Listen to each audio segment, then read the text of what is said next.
This is The Extra Sheep, the unofficial Age of Empires 4 podcast hosted by myself, Socerton, along with Beale and Sir Nevels. And joining us again for, I think it's the second time, we've got TenFourTim in here with the from AGC TV, a longtime enjoyer of Extra Sheep. Welcome in. Welcome in. Got an Extra Sheep with him today. So, we've got a lot to talk about, guys. How we doing, though, first of all? How we doing? Excellent. Good. I'm doing great. Thanks for having me here. I love coming on here. Oh, beautiful. Welcome. Love to have you. I know, you're like literally like going to raise the IQ of this show by like 10 points just by being here.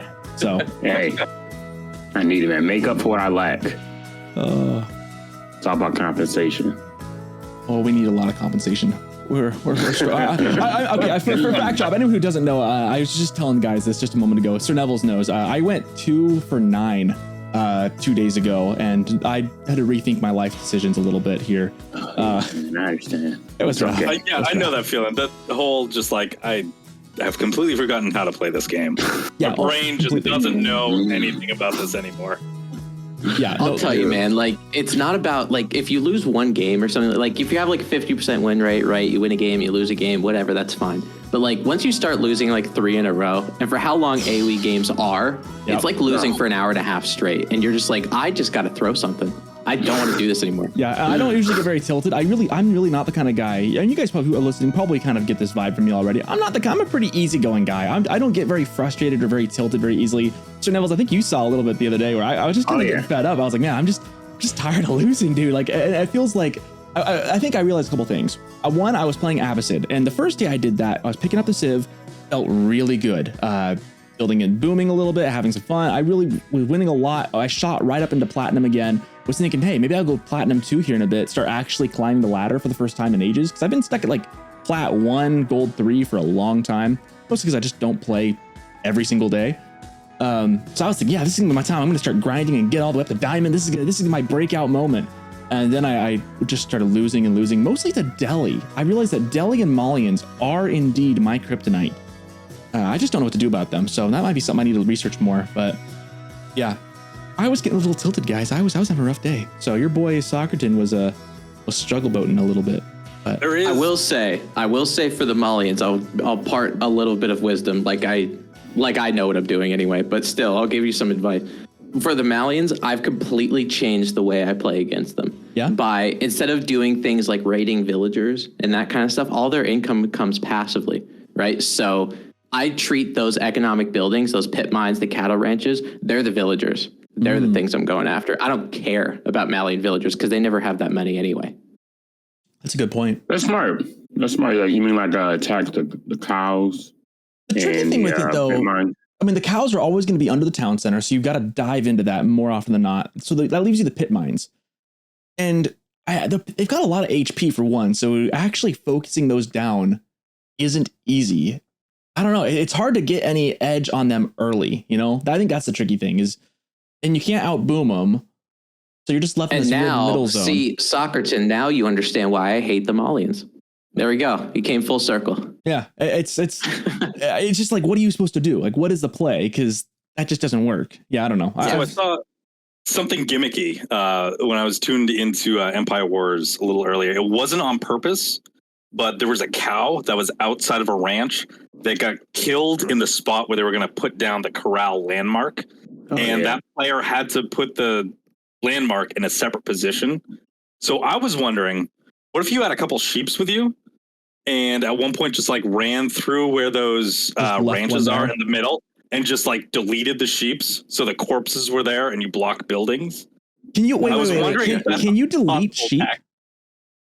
Can you actually do that? Because normally a villager has to go kill them.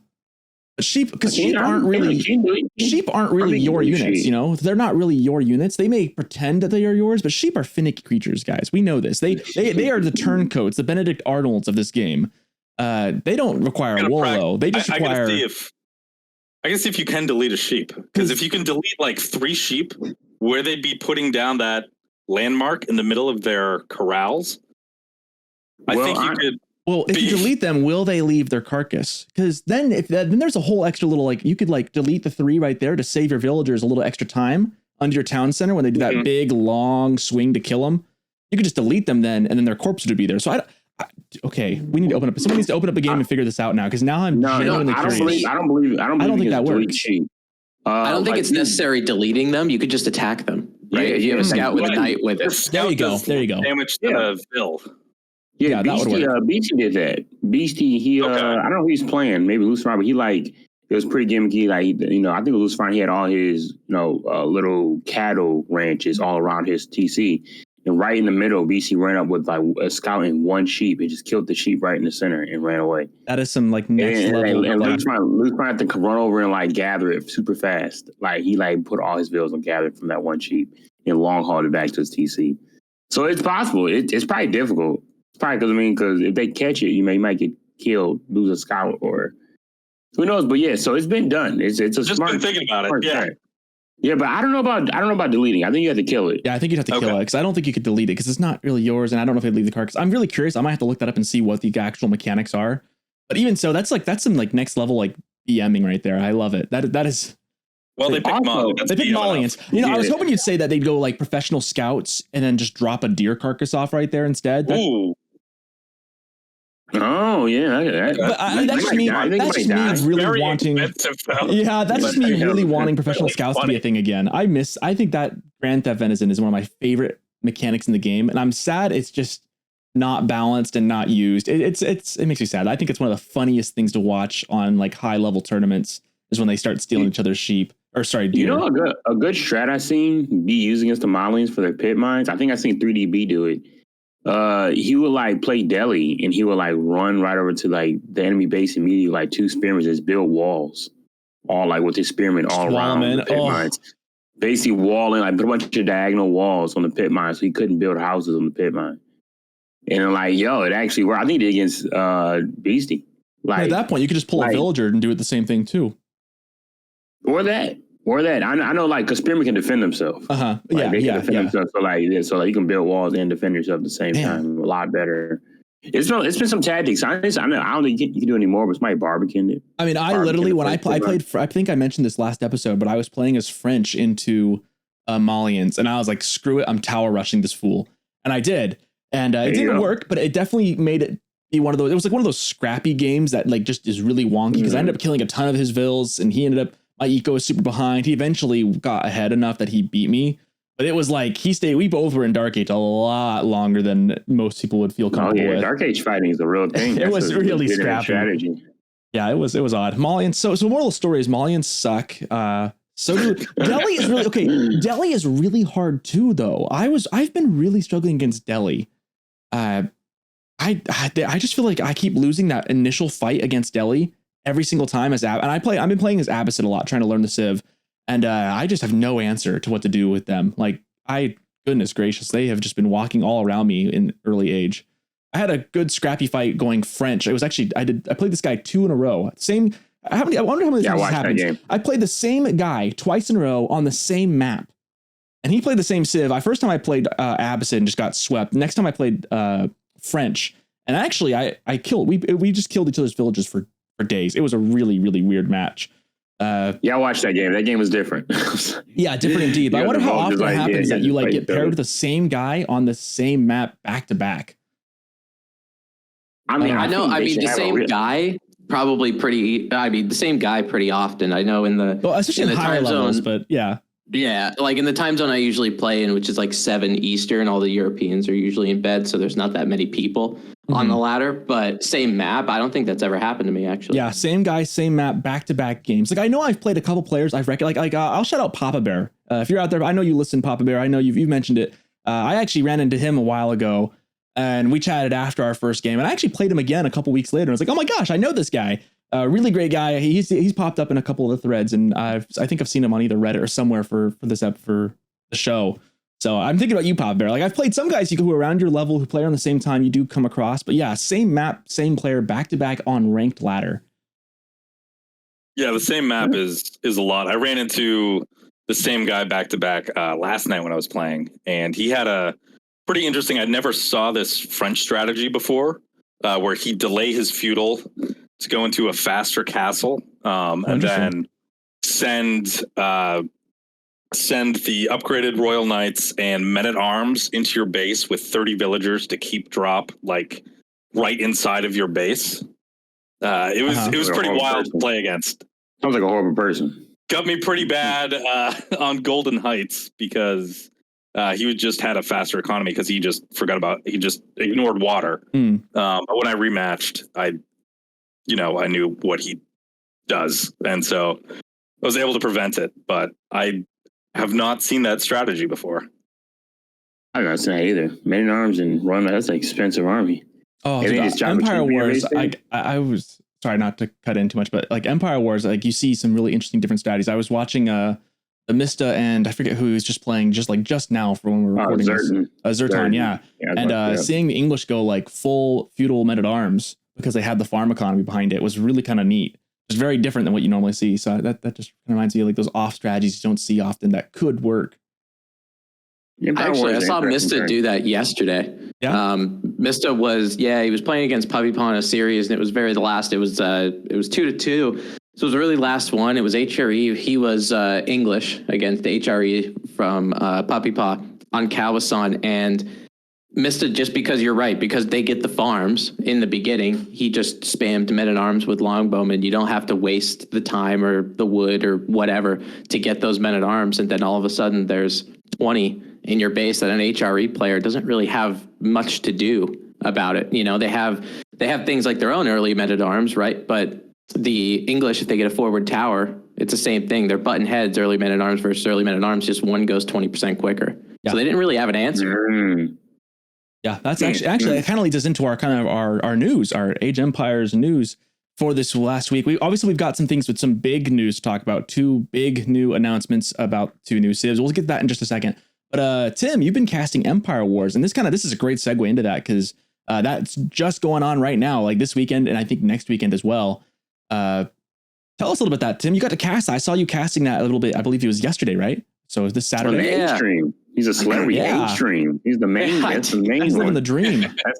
I was like, I know him. Yeah, we talk pretty often. We talk sometimes. Like, I feel like that scene from like Mulan where like the guy's shaking the Emperor's hand. He's like, I'm with him, and the Emperor just looks like unamused. I feel that way with Tim. Like, I know Tim, and he's just like, yeah, I'm cool, whatever.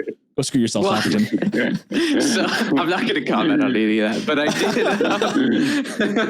but I did cast Empire Wars yesterday on the A stream. It was a lot of fun. I did it with Dabston, and me and him have been casting together for I want to say like a year and a half at this point, either on his channel or part of Rising Empires, or we've done EGC stuff too. And he's just like, well, he's one of my best friends in this community, right? So we have that chemistry, and we can just flow back and forth where it feels like for us, it's having a 7-hour conversation between one another. And we have our own jokes, and we even caught ourselves doing a couple inside jokes while we were on camera. And then we were like, oh, for the 99.9% of you who don't understand what we're talking about, this is what we're talking about, but like, it's cool to have a casting partner that you actually enjoy. Like I enjoy Dabs' company, of course. When I casted with, I think all of you except Nevels, no offense, Nevels, but I have done it with Socerton and Beale before. And like, I genuinely like everybody here, right? We're all friends. We all like talking together and hanging out in each other's streams and stuff. So I look forward to casting with you guys, and then it doesn't feel so mechanical. It doesn't feel so forced. And then you could just kind of have a conversation, talk about what's going on, what you guys are watching. It's like you're sitting back having a beer with each other, Yeah. This is really off topic, but it's kind of off topic, but I was just watching on Reddit looking at some threads talking about some of the NFL announcers for the National Football League here in America. And to make a long story short, one of my least favorites was always 2 guys named Buck and Aikman. Didn't like them very much when they started out a couple of years back, but they've gotten really good the last couple of years. And there was a thread on Reddit going, everyone used to hate these guys in their announcing, but after a couple of years, like they just got a really good chemistry going because it's usually the same 2 guys every single time. And when you've worked with someone that long, you get that chemistry, that flow. And I actually did think of you, Tim, and Dabs. I actually did think of you guys like, wow, like you get those pairs you kind of get used to seeing on different casting. And when you're with someone that comfortable, it really does start to show in the casting as well and in the actual final product. So I did think of that. I mean, hopefully people enjoy it as much as we enjoy talking about the game for that long. I know for TV, because I actually would watch this was probably about a year ago when I started casting for Rising Empires, but I would actually like look at when I was watching a sports game, when I was watching a football game or whatever. For AoE, it's pretty analogous to a baseball game, because in baseball there's these little minute points of action in between a lot of things. There's a lot of pitches. I would say 95% of pitches don't end up getting hit somewhere, right? So you have a lot of filler time. In AoE, there's a lot of time where Dark Age is going into Feudal Age. Not much is particularly happening, but you have to fill that void. And that's like the most difficult thing. It's easy to talk about if something's going on and it's a lot of action and, the game kind of plays itself. But in that downtime or like intermission time, it's the worst. It's so difficult to fill up space, and you have to be entertaining enough so people, if they're not seeing gameplay, they don't just leave. Yeah. 100%. Like casting Low Legends, going into like one of the finals games where it's your like 9th game of the day and Dark Age is up and you're like, what? I've run out of conversation topics. Like, how do I get through? What do I say for the next 5 minutes with the person I'm with? And it really does. Like, chemistry is huge. Because, I have casted with all you guys. Nevels, you got to come back and cast the Wheel of Legends again sometime. Coming up this week, we've got announcements. Coming up this week, this coming Saturday, we may or may not be taking over the reins on casting. So be on the lookout. I'll probably say more later this episode on that, but sorry. Sheep's on the menu, boys. No, I'm not gonna lie though. But Tim and you and oh my god, I'm bugging on it. Yeah, Dabson, you guys are really good. In fact, you guys maybe because I feel like you guys if it wasn't AoE talk at all, I'd still be having a good conversation with you guys just on some football or something. So I felt like, I'm not gonna lie, you guys might have been my favorite EGC duo. I had that thought actually. I was like, this is a good. They've got a power combo there. Yeah, I feel like you guys know each other in person, so it feels way more organic. I'm like, all right, bet I can sit back. Yeah, I can listen to it. I can listen to the game, which is weird. I can never. You gotta watch AoE. It's not something you listen to. I can actually listen to the cast. I really appreciate that. That means a lot. And I think for Empire Wars, it actually is kind of a little bit easier because with Beale, you mentioned your example of, it's your 9th game, Dark Age takes 5 minutes. You're like, well, I don't know. I don't have anything. Do you have anything? To the casting partner, you're like, I don't know. But for Empire Wars, they hit the Feudal Age button at 40 seconds. So sometimes we wouldn't even finish our introductions of both players, and then they start going up. So we're like, okay, well, let's quit the banter, I guess. We'll just dive right in. So Empire Wars was it was different, but a good kind of different. It was an easier kind of different. Do you think that we'll see more tournaments with Empire's Wars going forward because of how dynamic that is and how fast it goes?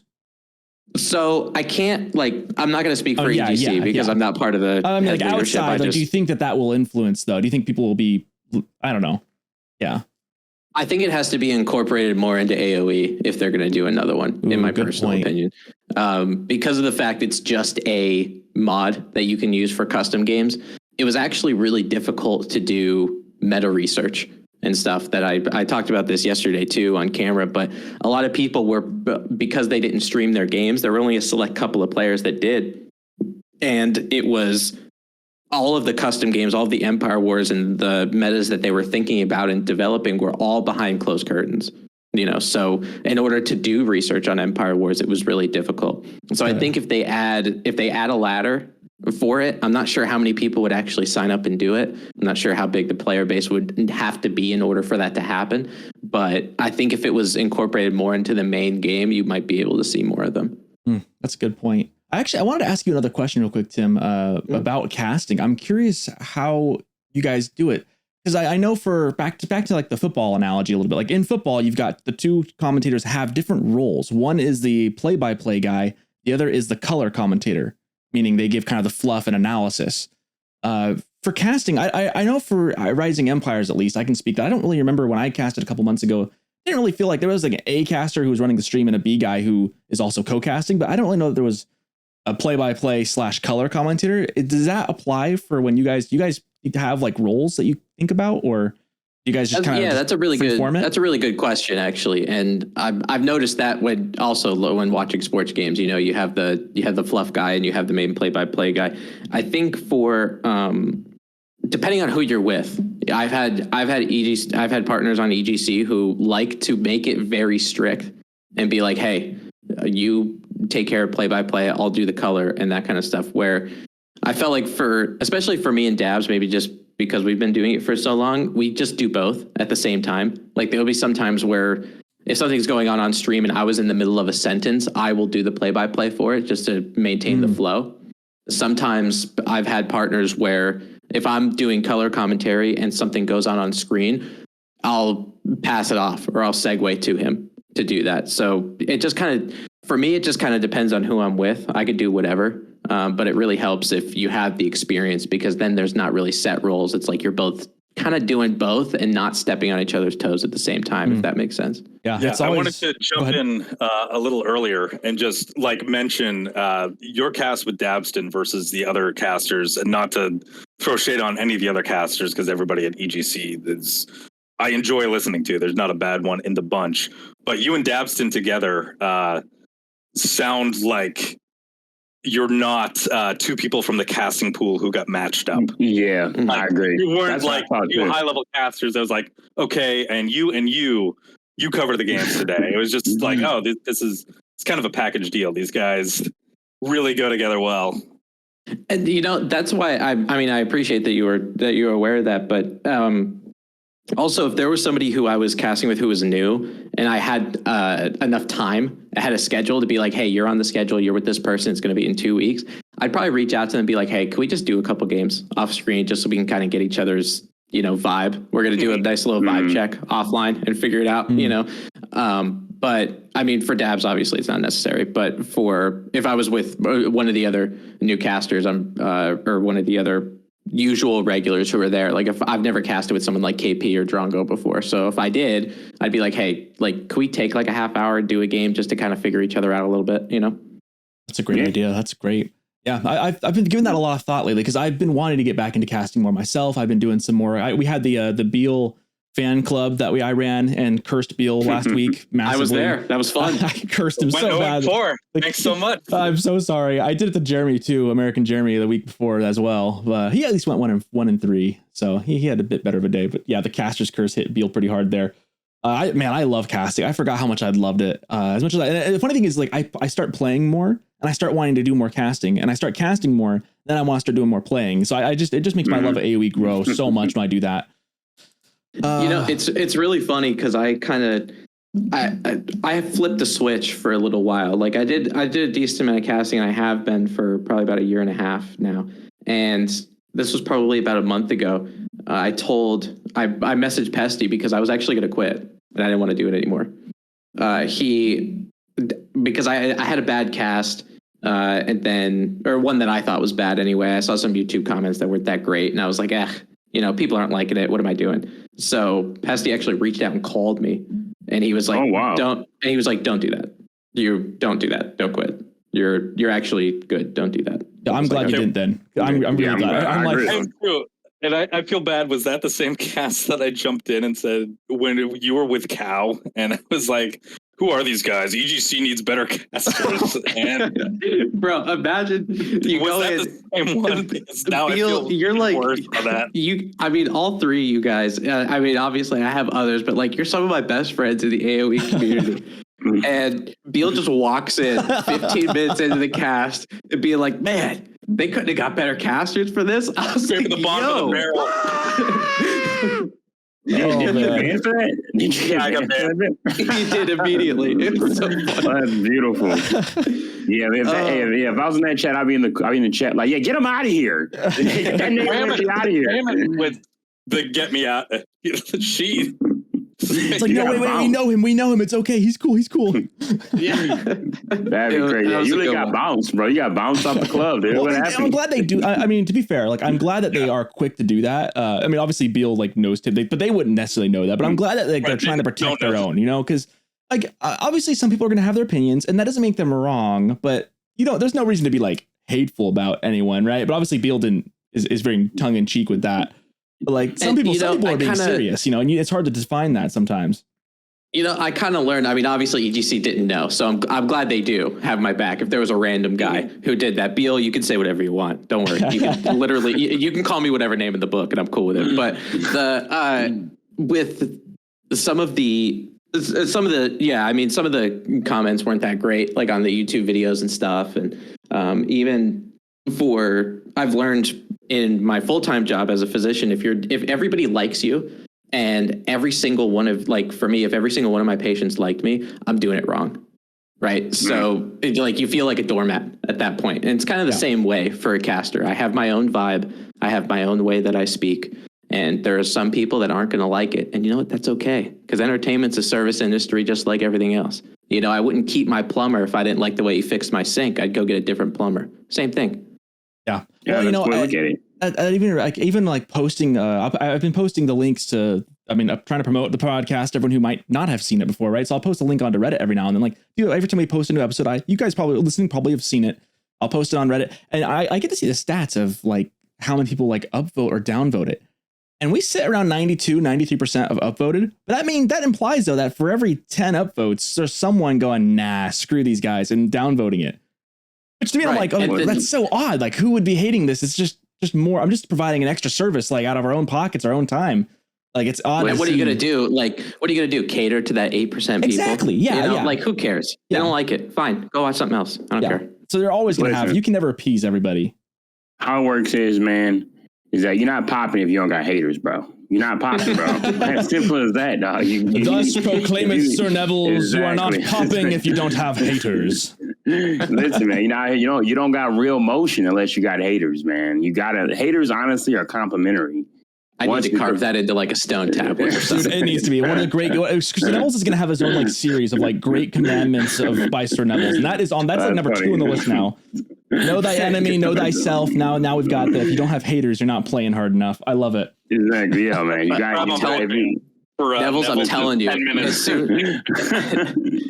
telling you. As soon as you start parting the Red Sea, I'm out. I'm not doing that. There you are. Yeah. Okay? Nah, man. Listen, I'm telling you, it's a real simple mindset of it, man. You gotta love it, man. Just like really anybody who's great. Think about it throughout history. Anybody who's great, and I'm calling us great, by the way. Yeah, I'm calling everyone here great. Anyone who's achieved greatness, you're gonna have somebody tugging at your pant leg, man. You're gonna like, hey, no, come down here and be humble with the rest of us.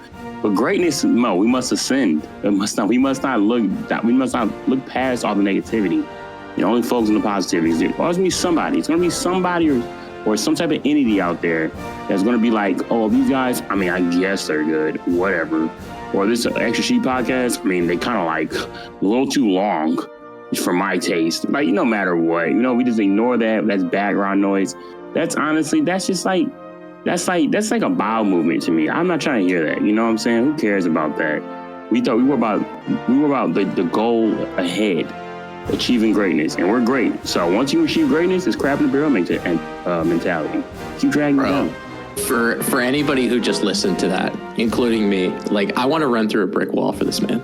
I'm just like, bro, get me in the action. I literally was sitting here thinking, man, in post-production, I gotta add like the national anthem behind this, like for him. Like, it's so good. No, hey, I'm saying, we gotta keep our heads up. Because listen, boys, we were the ones that held the line when all the haters are hating. Everybody was dooming the game. We held the line. We didn't falter. We still put our episodes out. And now, listen, we're on the right side of history. Be on the right side of history. We've entered the 5 minutes where we pat ourselves on the back again. Exactly. I'm always going to lead that, I feel. Maybe I got to relax. I got to be more humble. I'm always going to lead. I got to chill out. All righty. Well, so did we actually start the podcast yet? We're live. We are live, Nevels. We are now like 20 minutes in. For everyone who's still listening, you guys are the real MVPs. Back to some of the news. So with I mentioned the English kind of meta being a bit different. Any other big metas that you noticed, Tim, of Empire Wars that people should maybe be aware of that you saw? Yeah, man, for sure. Especially with, we're no stranger to this at this point, but my favorite civ is Rus. And there has been a exquisitely high amount of Golden Gate presence now in Empire Wars. Let's go. Yeah. Because Golden Gate's amazing. When you're the Rus starting in Empire Wars, you get I mean, everybody except French has the same amount of villagers. Everybody starts with 24. French actually gets 3 more. But for the Rus, they start with a wooden fortress already. So you don't necessarily need the Kremlin to get the wooden fortress. Yeah, so I love it.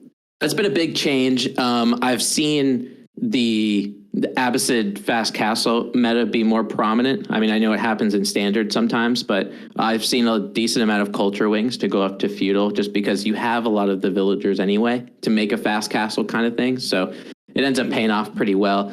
And I think especially against Mali, because I've seen even China do this. China would actually be good civilization, but I've even seen people like French drop a barracks and go for spearmen in Dark Age in that little bit of time, because with Mali starting with a pit mine and getting that passive income up already, you want to do everything you can to disrupt it, maybe put an outpost up there or something like that. So I've seen a very high amount of Dark Age aggression against Mali for sure. Neat. Wow. Well, and this is it's probably just going to be exclusive to Empire Wars, though. And I think that right there is kind of like, I like Empire Wars a lot, but like it's hard to like relate to the gameplay because it's just like a custom gameplay. It's not like, I like the OG tournaments because I can actually like look at a strat that I'm actually capable of doing on the ladder. Whereas like Empire Wars, even though it's entertaining to watch, I can't really take many notes or like any I can't, it doesn't really move the actual ranked meta. And I completely understand that. If there's somebody who's watching high level play like that to learn, to incorporate it into your own game, probably those Empire Wars tournaments, you're probably not going to find them very entertaining, because unless you have somebody to play Empire Wars in a custom game, you're never going to use what you're watching. Yeah, I remember they're good. The same criticisms with like the EGC. One of the Golden Leagues had additional villagers at the start. And I remember reading a lot of posts like, why are we watching this? I also see it for like tournament maps too. Like, why are tournaments, why is 75% of the map pool not accessible to normal players? I've seen a lot of people complain like, okay, we're seeing people develop metas for Holy Island. What does that mean for me? Like, I'm never going to play that map. Yeah. I feel like I see both sides though, because it is like the tournaments really are meant just to entertain. They want to switch it up, like Golden League. I remember when Golden League was going through with the 12 villagers. Like, it's kind of like, it's like a double-edged sword. Like, it is like entertaining. It is very fun to watch, but at the same time, like, you're not gonna like use this. You're not gonna be able to use this in actual, ranked play. So like I said, the Empire Wars is actually like, I'm not gonna lie, I'm actually really enjoying watching Empire Wars. But it's like I have to take a piece of my brain kind of like out of it, like, oh yeah, but I'm not gonna start with 23 villagers. So like this, what he's doing is not gonna work. Like for example, Golden Gate. Like when you said Golden Gate was back, I was so happy, and then I remember like, oh, well, this is Empire Wars. Like, I'm not gonna have much success. I think you guys both kind of hit the nail on the head, and I think it depends on what you watch AoE4 content for. There are some people that love watching it to learn, and usually when I'm watching Twitch streams, I use it to learn.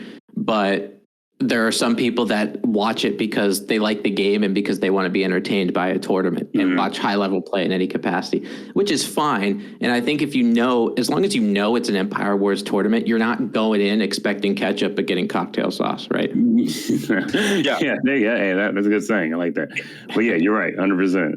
And I personally do enjoy the custom game settings that EGC has been running. I know that they've announced that they're going to continue operating on this seasonal thing where it's 3 tournaments every season, sort of. And I know, shouting out their Patreon, they're going to use that to fund some of it to keep the community going. So if you're interested in AoE4 esports, definitely check out the EGC Patreon. But I would absolutely love it. I would absolutely love it if one of those tournaments, just like Empire Wars, was less of a prize pool, but more experimental settings. To give something towards some of the more creative players to develop their own meta for a weird little custom game. Because I love those little experiments. I think they're really interesting from just like, oh, if you tweak this and this and this, how radically different is the game? And I mean, like they really try to mix things up, because the last tournament before this was the Elite Classic, if I remember correctly, and it was just 1v1 straight up, right? There was no like derivations. There was no any kind of, extra that experimental stuff that you're talking about. This is just 1v up straight up. Who's the best of the best? Let's figure it out. Right. And I think the tournament, the next one afterward, which is the championships, I'm assuming is going to be like the same thing. I don't have insider information, but I would expect it to be in a 1v1 setting, that kind of stuff. The one plan, like you could even experiment with not only different mods in the game, but different players who are actually playing, like I always thought RTS is such a different game in terms of streaming. There's not that many streamers that are like, most of the streamers are top players, right? Because you want to see the game at top level play. Usually if people watch my stream, I tell them, if you're looking for top level play, I'd probably go somewhere else. But the actual, like, I wish there was an ability to pair a top level player with a content creator. I just want to jump in and say that Tim is a Conqueror player. So he's like already up there, and meanwhile all of us are sitting here in like plat and gold, like yeah we're going to find high level players, go find someone else, like cough Tim cough. But I mean, like, seriously, I mean, like I'm not a top 50 guy, I'm barely a top 1,000 guy, so if people are looking for like the best of the best people, you're not going to find it here. So, and that's okay. You just try to be more entertaining, or you try to add some other variable to your stream that makes you better. But that's more about streaming than the actual game tournaments. So Clash of Lash 2, when? That's what I was just thinking. Clash of Lash was like probably one of the best tournaments I've seen in a long, like that tournament when it came, it was basically pros and Joes versus other pros and Joes. Like that was actually like a really interesting concept. Like I think somebody's getting his ear. Make another one. Clash of Lash 2. Because that right there, like, it was like, that's some people like actually got like, who? I can't think, like, who won that? Who won that again? Lucifron and Angelica? Yeah, dude. And I think that like kind of blew her streams up. Like, she actually got like, a lot of traction from that tournament. I mean, I know she's probably already like, had a nice viewing. She had a decent following already, but like, definitely put her on the map a lot more. She was like, and it happened to a couple people. Like a couple people, like I remember like watching that, and it was surprisingly really entertaining. But I think I'm kind of veering off topic because now I'm talking about team tournaments. But pretty much, like Empire Wars and the strats you mentioned, the new meta, beautiful. It sounds dope. I wish they implemented like in quick match, maybe put Empire Wars in there. I think, to be fair, they've also had their attention fully focused on the new Civs coming in. So at this point, 100%. The game is in such a good spot, right? Like overall, like they could go so many ways with it. The fact that we're getting more tournaments again is a good thing. We're in a good spot. We're in a good spot right now. But for sure, I think it's time to get to the big news. I think it is time for what we've been waiting for. Let's get down to business. Byzantines, Bizzies. Let's get to busyness, right? Hey, that is amazing. I let you see in the outline, like what you like. You put a little play on Byzantine. You get it? Let's get down. No, I gotta give credit where it's due. Oh shoot, who was he who messaged me this? I gotta shout him out. He's the one who he wanted me to come up with more puns for the names of our episodes. I gotta shout him out. Where's the dumb burb? I think so. Let me double check that real quick. Let's get down to business. Yes, dumb burbs. Thank you. He was really excited. He wanted me to do more puns and wordplay for the episode titles. And he suggested you could do Let's Get Down for Business. And I was like, oh, it'd be great for Byzantines. We've also got an alternate China Civ. So I was like, this is so perfect, right? Because Mulan, China, but let's get down to business. Oh, okay. Anyways, I was really excited at that. And who doesn't love a little bit of Donny Osmond in their podcast, right? Oh, yeah.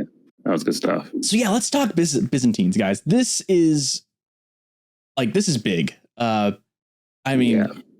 First of all, they look great in purple. Second of all, they do look good in purple.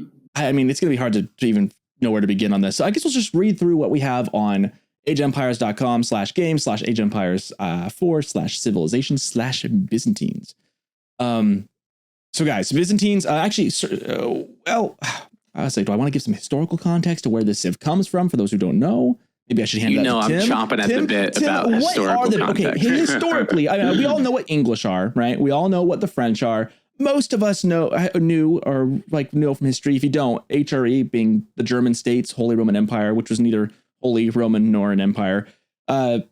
Most are pretty self-explanatory. But what on earth were the Byzantines? I'll take it away, Tim. Take it away. It's a good question. They didn't task me with the historical context of it, but I like medieval history that much that I spent my morning reading about the Byzantines and Zhu Xi. So Byzantines, first of all, medieval powerhouse, right? They separated from the Western Roman Empire to become the Eastern Roman Empire. Colloquially, they're Byzantines, and I think it was 285 Common Era, if I remember correctly. Honestly, from what we've read that Socerton's going to get to, definitely one of the most complex civs, but we got to break them down just a little bit historically to give some reference as to why the things that are in the game are as important as they are. So the first thing, obviously, everyone's talking about olive oil, right? Not Popeye's love interest, but the actual squashing of olives. Yeah, but actually the squashing of olives to make said oil, right? So basically, for this reference for olive oil and why it was so expensive as it was, each individual olive tree yielded about 25% increase of the revenue compared to actually buying the tree. So on a yearly basis, basically it makes up for itself in about 4 years. Also, they make, some of the best olive oil, because right in Asia Minor and where modern day Palestine is where some of the oldest olive trees are. Some of them are about 6,000 years old, believe it or not. Whoa. Yeah. So the Byzantines made some really big technological strides in the olive press. I say groundbreaking, but it's more like olive breaking strides in the press too. Yeah, we got puns here too, ladies and gentlemen. Oh yeah. But they made bigger strides in press to extract more oil from each individual olive, right? So that they had a lot of it, and it was expensive. They didn't have, they couldn't use all of it, so they're going to export it, right? They're going to go to different areas. The Byzantines basically had a stranglehold over, I want to say, about 75% of the Mediterranean Sea. Constantinople being adjacent from the Aegean Sea, which goes into the Mediterranean. So one of the most important laws that were in the 7th to 8th century Common Era was the Rhodian Sea Law. Basically, it states that merchants received a fixed compensation for exported goods, which was some of the first documented cases of things like commission that a lot of salespeople do nowadays. So it incentivized these merchants to quickly export all of these things, but most importantly, the Byzantine state made sure that no goods could be exported to a potential enemy. And there were two very important ones that we're going to read about later as Socerton gives us details on the Byzantines. The first being olive oil, aforementioned, and then the second being Greek fire, which we're going to talk about a little bit too. The Byzantines later worked with the Venetians as they started to ascend to power in about the 10th century Common Era, where the Venetians would help be their merchants. And they would, export their olive oil and other goods to all of these places. And the Byzantine would provide naval support with some of the dromons that we're going to talk about, too, for the actual naval warfare of all of these. So I think that's the first piece of history we'll get into for now. Then as we read about some of these topics, we'll get into detail about each individual one. But I'm gonna give it to you, Socerton. Cool. That was amazing. That was quite the that was. I was quiet, tuned in. I was like, oh, there's more later. Why can we get it now? I'm like, pretty good. So Western Roman Empire fell in around 285, and the Byzantines take over. So in Age of Empires 4, the civilizations of Byzantines, for the game's purposes, covers roughly the 9th century Common Era to the 15th century. The Eastern Roman Empire, now commonly called the Byzantine Empire, was created then after that administrative split, as we said. And Constantinople was just beset by enemies on all sides. At their height, the Byzantines commanded, as Tim kind of alluded, just a sprawling empire throughout the Eastern Mediterranean Sea.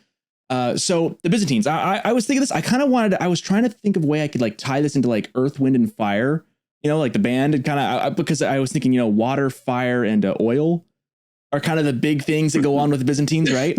I was trying to, I couldn't quite make it to work, but I wanted something Socerton, there. If it was September, I'd be on board. If it was still September, it's not. This came out the wrong time. That's do you remember? Okay, Byzantines. The Byzantines bolster their forces by using olive oil, a fifth resource. I'm going to say that again. A fifth resource unique to this civilization. So that already just off the bat is going to make this. I've heard rumors that BCQD has come out and said that this is probably going to be one of the most difficult civs because of that. I think adding a fifth unit resource is going to immediately just change the game big time for the Civ. So they gain access to it over time by gathering from the unique olive grove that replaces the standard farm. So they don't have normal farms, they just have olive oil for their farms. With access to such a broad roster of units and mercenaries, keep an eye on that. That means probably units from other civs. The Byzantines' highly varied army is capable of adapting to whatever they encounter. Additionally, this is something we guessed on a couple weeks ago when we saw the first little blip come out. The networks of aqueducts and cisterns provide water to all corners of the Byzantines Empire, providing a variety of enhancements to all nearby villagers and buildings. So pat ourselves in the back. Another couple minutes of us saying that we got it right on the guess. Which is awesome. I remember taking a look at this picture, and near all of the farms, because the olive groves were in like the 8x8, like the 3x3, 8 of the farms around a mill, but there were olive groves, and next to each one of those was a cistern. Yep. So it says here, additionally, networks of aqueducts and cisterns provide water to all those corners. They give those economical bonuses to a variety of enhancements to all nearby villagers and buildings.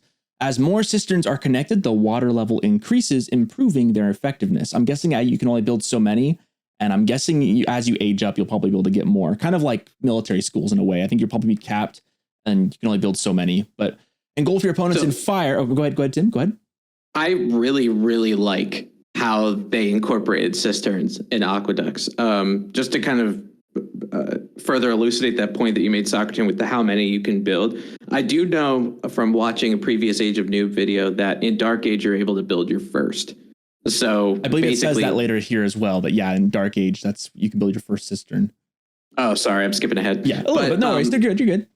But I really like too is there's playability against that, right? Because how do actually cisterns and aqueducts work? Well, in real life, they work by gravity. Usually a cistern is up on a hill. You use an aqueduct, it flows down. It's kind of like an aerial version of an irrigation system, right? So this, when you're actually building the cisterns and the aqueducts, you don't necessarily need gravity. It's not like you need a hill to build a cistern. That would be very counterintuitive to somebody who's an RTS player. But you can, as an enemy civilization to the Byzantines, you can take down a piece of aqueduct, and that ruins the cistern network. Yeah, I was looking at that. I was wondering if you could just ram like a section of a aqueduct, like a stone wall, and just boop. Absolutely. Yeah, absolutely, you can. And because of that, it gives you it has a passive boost to your income, but you can do something about it. You know, it's like HRE with prelates. It's like, yeah, they inspire, but if I kill the prelate, you can't inspire anymore. Mm-hmm. You know, so I really like the ability of the enemy to be able to do something about it. Yeah. The counterplay for passive income. Wow, that's crazy. Wow. Imagine. So you can, it looks like as you age up, you get more cisterns. I'll talk more about that when we get to the actual ages here. This is still just kind of overview of playing. So we've got oil, we've got water, and then going on to fire. Engulf your opponents in fire and flame by spreading Greek fire with trebuchets, dramons, and I'm going to say this wrong, probably chirosiphons. So I noticed that not everyone reads the outline, because I did look this up, and I looked at 4 different pronunciation websites and 1 primary literature article that told me the English pronunciation. And basically, chirosiphon. The Age of Noob does it very well because he adds a little bit of in the H, you know, but I'm very American. I can't do that. What's a chirosiphon? Yep. Very American over here. Chirosiphon. Yeah, that's what I'm seeing it as. Chirosiphon. I mean, it's siphon right there is in the name, right? Siphon's with like kind of that root, siphoning off something, sucking something, sucking something through. That's kind of the siphon vibe. And then I don't know what chiro, maybe like a root for fire. I don't know. Chirosiphon, that's what I get at Cinnabon when I order. Oh, geez. That's 2 bad, 3 bad puns now we've had. I'm going to keep a tally going. So these were first invented by the Byzantines in 672. Wow, they're very documented. I love that specific, just so you know, 672 in the year of our Lord and Savior was a handheld Greek fire projector used to great effect on both water and land, creating lasting patches of sticky, burning ground wherever it landed. I should have gotten. Actually, I'll put it in later. Insert right here. Saying I love the smell of napalm in the morning. There it is. Really, I mean, and actually, like the name for the term itself, I mean, we're going to see it in Socerton. I'll read about it being on battering rams, of course, but the term's actually for the tube that sprays the Greek fire. It's not about whatever apparatus it's attached to or the person. It's the actual like apparatus that the fire comes from. Yep. So yeah, that's the general gist. Let's get into the units. So Byzantine units at a glance. The cataphract is a unit. I think Nevels, you were like, you've said this word so many times, and it keeps to me. I always just hear the word cataract. Like you got something in your eye, you can't see, you got like a blurriness going on, but not to be misconstrued with cataracts. The cataphracts, completely enclosed in scale armor. These are mounted units and equipped with a powerful lance. The cataphract replaces the knight at a higher cost. Groups of cataphracts are capable of a devastating charge that tramples anything in their path. I wonder if this is like an automatic trample, or if it's a button you have to press, like Q, to like actually start the charge or something. I'm curious how that'll work. But it sounds like these are big time, heavy, expensive charging units.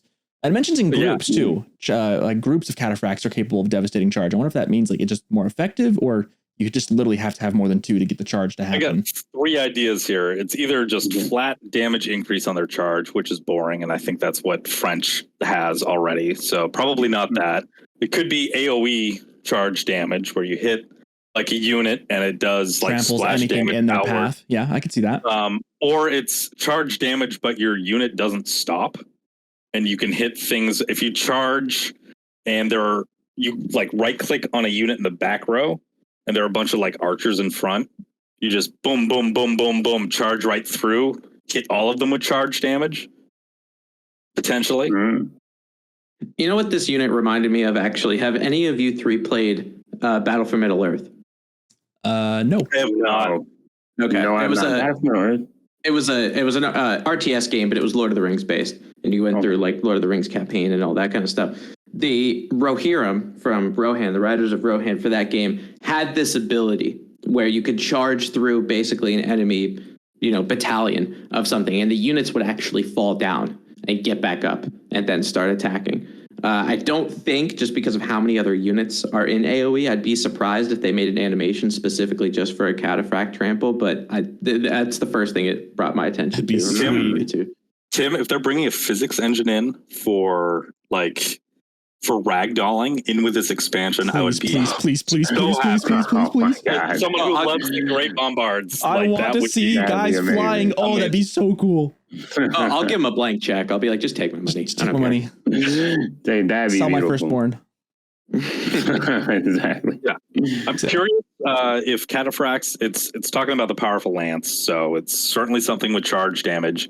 I wonder if they're going to have similar bonuses like they did in AoE 2, where they negate anti-cavalry bonus damage, so that spears do not do any extra damage against cataphracts in AoE 2. I wonder if that's going to be.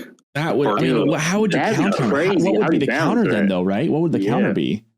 I mean, I think it would. If they did that, I think it would be absolutely busted. Yeah, that sounds. The only way you could possibly balance that is if you made so like maybe this wouldn't work though. They'd have to completely rewrite the game. But if like towers and keeps and TC fire did more damage to them or something, like that'd be the only way to you got to give a bonus somewhere so they can't just dive. If you take a look at because it's like a 2-layer rock, paper, scissors thing for all the units in AoE 4. So if the cataphract was on paper like weaker than a knight, and a knight could take a cataphract 1-on-1, and crossbows were doing the bonus damage, potentially. I don't know. I'll be very interested to see. We're going to have. We're doing all these episodes talking about all these things coming up, and we're going to just have to do it all again when we actually get the real stats on all these civs. Yeah. But yeah, I'm very curious to see how that's going to work. But we've got a number of other things to look at too. The next one in the line, Varangian guards, imperial bodyguards drawn from Northern Europe and beyond. Varangian guards are powerful elite soldiers. By stowing their shield and swapping it for a great 2-handed axe, the Varangian guard trade armor for a significantly increased burst of damage with their berserking ability. That sounds awesome. So you can pretty much got Vikings in the game now. You can just hit the berserk button, screw armor, and just go full glass cannon. I love that idea. Yeah. Seems interesting. Like you go into a battle, you fight, you've got the Varangian guards, you take out their archers with the normal, like, because I'm assuming they're kind of men at arms like. And then once the archers are dead, you just switch into berserk mode and kill all the melee units. That was some micro right there. Yeah, that'll be very micro intense, I think. And very punishable too. Are they replacing the men at arms, or these are addition? I bet this is an addition. I think it's an this addition, is one of the mercenary units. Okay. Ooh, okay. Yeah, pretty much this is dope just because I pretty much just introduced Vikings in the game on the fly. It doesn't say it replaces anything, whereas the Cataphract flat out replaces the knight. This one, it doesn't say that. So I would say it's probably an additional unit. You know, funny enough, berserking is also what I do when I go on a loss streak in this game. Oh, yeah. We've talked about that, haven't we? Just see red. But like I was saying though, with the Varangian Guard though, like, I mean, this is probably the unit I've been like, I don't know why. I watched a whole YouTube video on like just unique units of history. And that's what the Varangian Guard. And like, I think like, I just knew that when the Byzantines were actually announced, I was like, dude, they got to include the Varangian Guard. Like, just saying, like, I mean, I don't know. I just, like, me, I look at things in a way more simplistic way. Just thinking of like, just like some Nordic, like, you know, Northern Europe mercenaries, like just elite armored Vikings, just storming battlefield, berserking out in armor. Like this right here, I think is going to be a very popular unit. Like it has to be. I feel like it's gonna be a unit I make, even if it's not. Even though the counter, it'd be crossbows all on the field. I'm just gonna still make these because they just look. These right here. Hopefully they. I wonder, like, what I'm wondering about the military in this is there gonna be any type of influence? Like, do they have like an influence unit?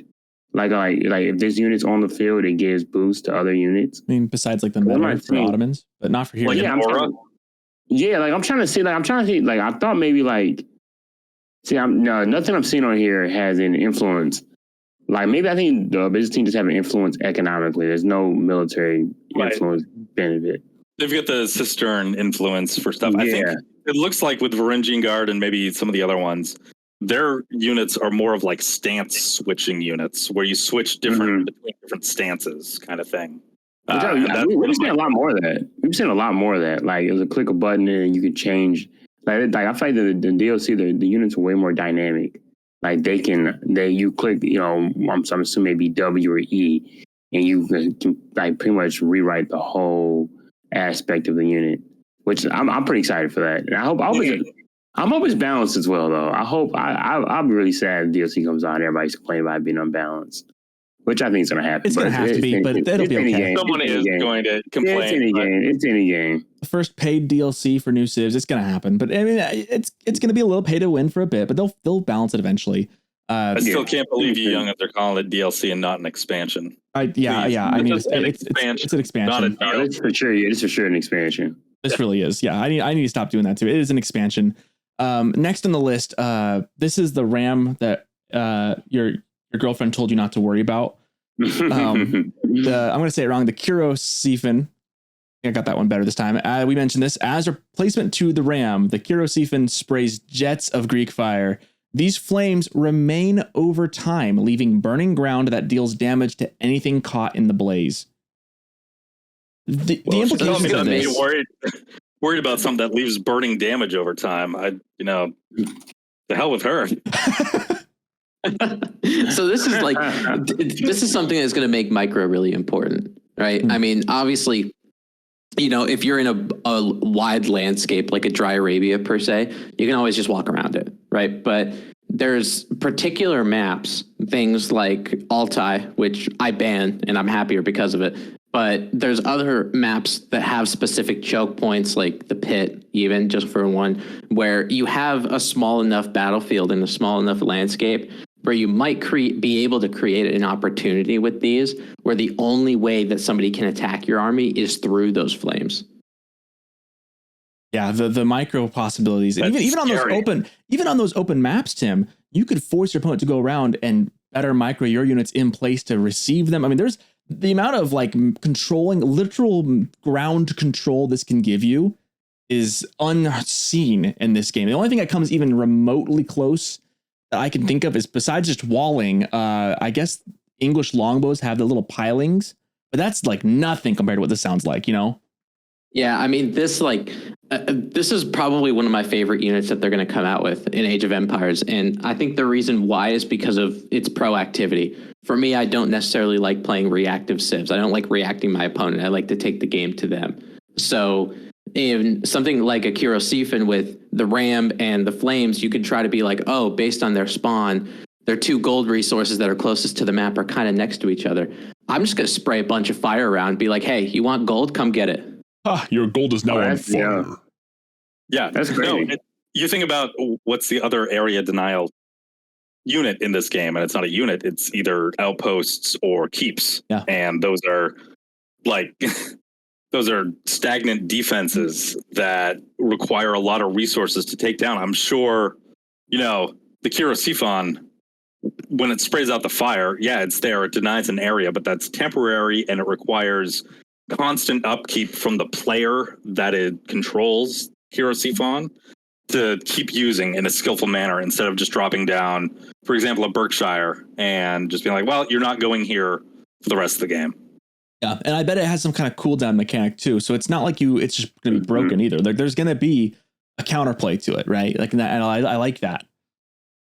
Yeah, I think with and I say this while casting too, I think every player has a certain amount of mental bandwidth. So to extend on Beale's point, if there is a cooldown for this Kyrosiphan, and I would imagine the cooldown might not be as long just because it's fire. I would imagine taking it to cooldown would, be a while. But that's the third. Can I hear the bell, please? Yeah. cooldown and fire. Pretty good. Somebody, hello. Thank you. But yeah, with this, I completely lost my point, guys. After the pun, He was just gunning for it. You fell into the classic blunder.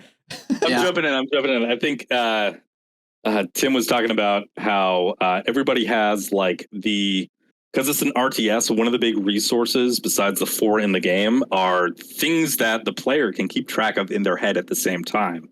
Yes. And refreshing the area denial from the Kyrosiphan is definitely a skill ceiling thing, because it will take more investment from the player who has the Kyrosiphan to keep that going than it would be, like I said, if you just drop a keep or a Berkshire in a certain place. Exactly. Yeah. Okay. Now I'm on board now, guys. You're exactly right. Tim is rebooted. He's back. There's a level of, and I think that shows the skill level of certain players. For these really top pro level players that you're watching on these high level tournaments, they can do everything with all of that muscle memory. So it doesn't take a lot of bandwidth to do. So things like queuing villagers, things like making military, they've done that for thousands of games, and they've spent so many hours doing it. So for them, it's just like if you practice shooting a free throw over and over again, so for something like this, for a Kyrosiphan, it's something you actually need to actively pay attention to and to figure out, the cooldown time or the right time to actually go back to it and get the Greek fire going. And I think that's something that players are going to have to get used to. I think it makes a lot of sense why Beastie has been reportedly saying this is going to be the hardest civ to play. Like, it could be very difficult because it looks like, a lot of little micro things to make these units super powerful. The ceiling for this civ is probably astronomical, and it's going to come down. I'm betting some of the top players who can be really good at this are going to dominate with it, because it sounds like it's one of those, the more you can put into it, the more it'll give you, which is really scary as far as what it can do, right? Because obviously the higher if you've got a guy who's got uncapped potential, basically, he's never going to lose then with this civ, right? This might be just unparalleled because he's going to be just better, right? So this civ is going to be scary, I think. I might be in the minority in this, but I think this is how a civ should be designed. I want a civilization that plays as good as I play it. It's not like how I always say this for Caleb, even though he's not here this week to defend himself, but I say this about HRE in more of a jest, where you could just drag your face across the keyboard and get relics and win the game. Yeah. Right? It takes a lot of skill to play HRE blind, especially in a grudge match setting. It's not super easy to pick up blind as opposed to the guy who's got Absent for the first time. Yeah, real hard. If you guys haven't, check out the YouTube video. We've got a grudge match. Me and Beale went. Actually, the only one that's posted right now is the one where I took him to the yard and smacked him around on a Holy Island. But spoilers, yeah, you should go watch it. It's great. Whoa. But then the next two, Beale's destroyed me, so whatever. More spoilers. More spoilers. Go watch it. It's great. What were we saying? I got caught up in all the smack talk. HRE. HRE's level of execution. I think there's like a medium to this, Tim, because I both agree and disagree, because I think one of the things that make this game better than AoE 2 is that it's not a micro game per se. It's not about who can micro better. And that is the one thing I do worry about with Byzantines is it going to be just a micro game where, I can dodge your projectiles better? Like that's not something I'm okay with not leaving behind in AoE 2. That said, I also understand like it shouldn't be so easy that like a caveman can do it. Like, right? We don't want to make this a Geico commercial. Like it should be enough. Go ahead.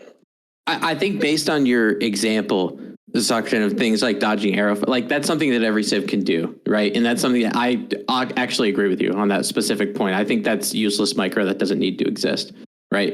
But for this particular civilization, I feel like when it comes out, everyone's going to start at ground zero. Like the muscle memory to make vills might be there, but the muscle memory to do anything else feels like you're starting over again. So it's like everybody wipes the slate, and this is a completely new civ that people have to get used to. I think that's what's getting the excitement for me. Yeah, how long did it take for like Malians to really settle into their current meta? Yeah, it did. Because that was also pretty different, just with the different units and the pit mines, and you saw the different metas since it was released. Like it was. Like it wasn't always Farimba at first, and then someone figured out Farimba, and then like that was okay, always Farimba, and then that got some nerfs, and then it turned into Warrior Scout madness for a while, where it was just nothing but Warrior Scouts. And now it's settled on Cowboom. But I feel like Malians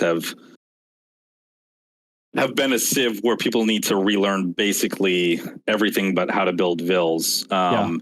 But Byzantines seems a little better to go against. Like you were saying, Tim, I really like the fact that you can disrupt their passive income fairly easily.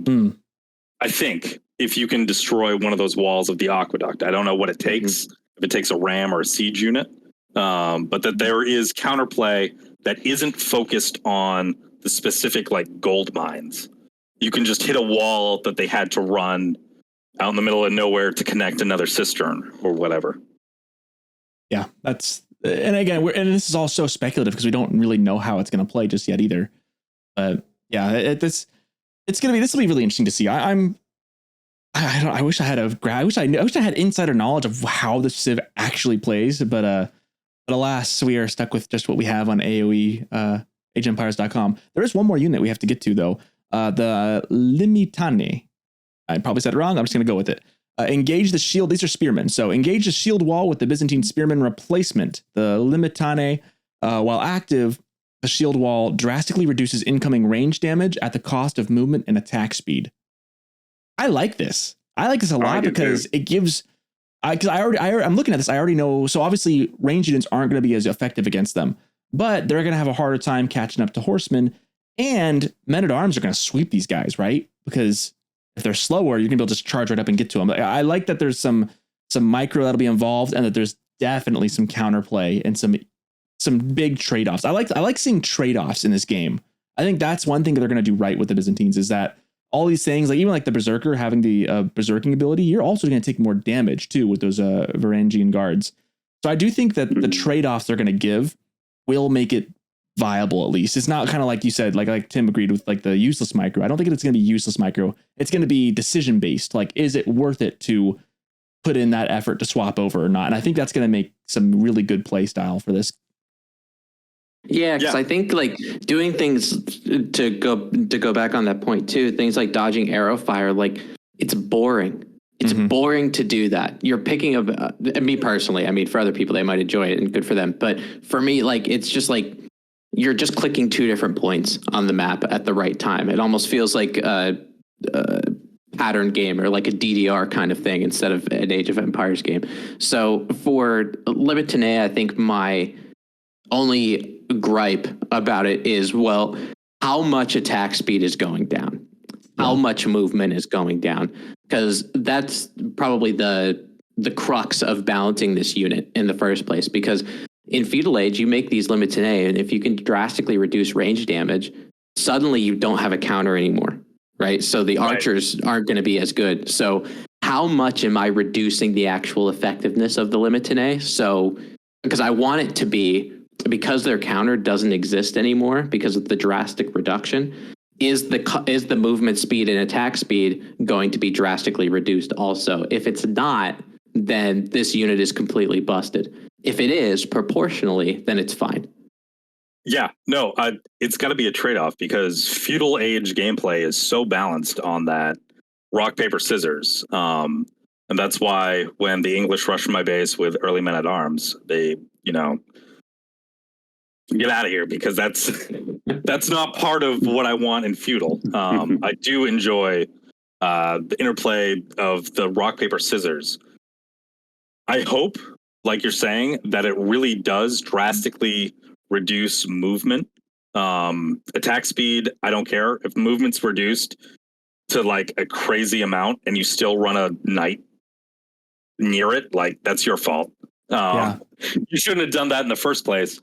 And I'm also curious about the cooldown switching back and forth. But the fact that you've got the Feudal Age rock, paper, scissors, and you've got this rock unit that you can be like, oh, it's paper now. And then switch like, oh, it's back to rock. Like, I think that's really interesting. Because like, what's the conversion right there? Because what's the main goal of spearmen in Feudal Age? And I'll talk in a vacuum. We'll just talk about Feudal Age for a bit, just because it's easier to wrap your head around. But for spearmen, the actual goal of them is to protect archers. They're not a DPS unit. They're a DPS unit to horsemen, but that's pretty much it. So you just want to make sure your archers don't get a surround. You want to make sure that DPS unit, which is your archers, can stay alive and pick off anything that it necessarily needs to. Maybe the other archer mass, the other spearmen, stuff like that. So I hope, there's a lot of times where I'm microing these units, and my spearmen, I just keep with my archers. And sometimes my archers stand still. So if movement speed gets reduced, I'm not sure if I care that much. That makes sense. This is gonna be so interesting to see. I didn't think about that. Yeah, like you said, like pretty much spearmen, all they pretty much are, they really are there to protect your archers. And not even just cavalry. archers. I mean, sometimes you use them to protect your key resources when you're trying to age up. If you're getting rushed, I mean, I think of like your gold pit. You're gonna put 2 right there. If you got a French player going all in on you, you're gonna park some spears on your gold just to keep it alive, so you can get to castle age. Yeah. No, and to that point, like, if a spearman is using its movement speed and chasing the unit that it counters, it doesn't matter anyway, because it's not going to catch up. Yeah. True. Yeah, spearmen are just a defending unit. They're just defending. Like, they're not really on offensive. They get used offensively sometimes, but really, I feel like their main purpose is defending. Tim was talking, my brain went to like the MMO triangle of like, okay, archers are your DPS, mounted units are your tanks, and spears are supports. Yeah, you know what's funny is that's kind of how I perceive it. I wasn't a big MMO player in my past. And neither am I. Yeah. They every single one of those units have a role, and if you're not using them to the role that they're supposed to be in, that's mismicro, and you're going to lose battles. Yeah. Mm-hmm. Yeah, that's great. I didn't think about that. That's actually crazy. I mean, with that adjustment too with the spearmen, I mean, I guess you could use them. Sometimes you use them as like a front line, like a cheap front line if you're producing them en masse, right? And usually, obviously, your archers are behind that still. But I guess I could see that being a good. Again, it's protecting the archers, but they could be like a semi front line still. But if you're in a big fight, maybe against like some men-at-arms, maybe if you are getting like English men-at-arm rushed, I could see you parking some of those big bad boys up front, and then just letting your archers behind. That way, the longbows don't pick them off, so you can let the men-at-arms deal with them while you're picking off their archers. I could see some play. I could see a lot of plays going with this.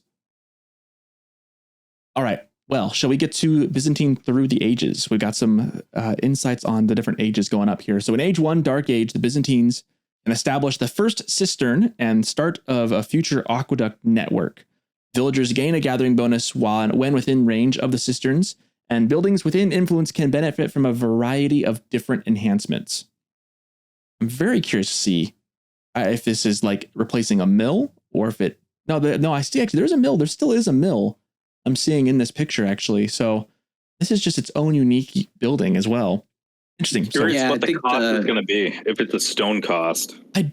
I'm curious. I heard stone's going to be a bigger deal with the Byzantines. I mean, that than was my normal prediction. cities. That was my prediction from a couple weeks ago, but I think it would track. It looks like it's built out of stone. There's a little bit of wood on top, but it looks like it's primarily built out of stone.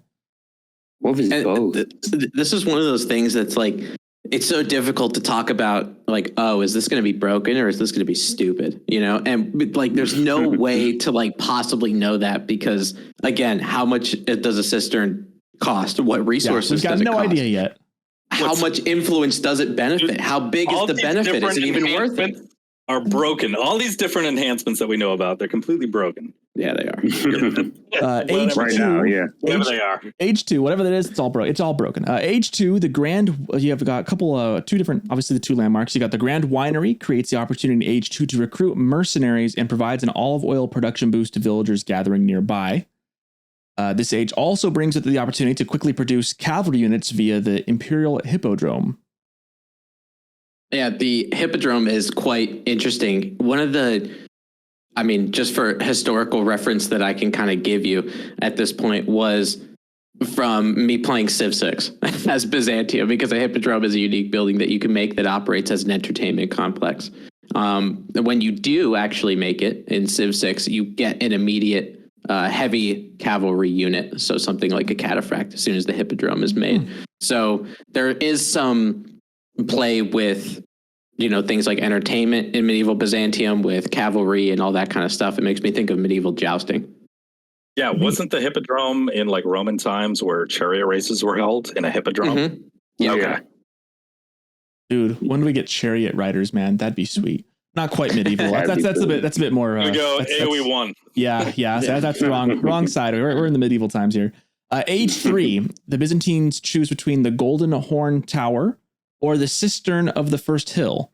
The former allows the civilization to automatically recruit mercenaries at no cost, whereas the latter provides a powerful healing effect via the Pilgrim Flask technology.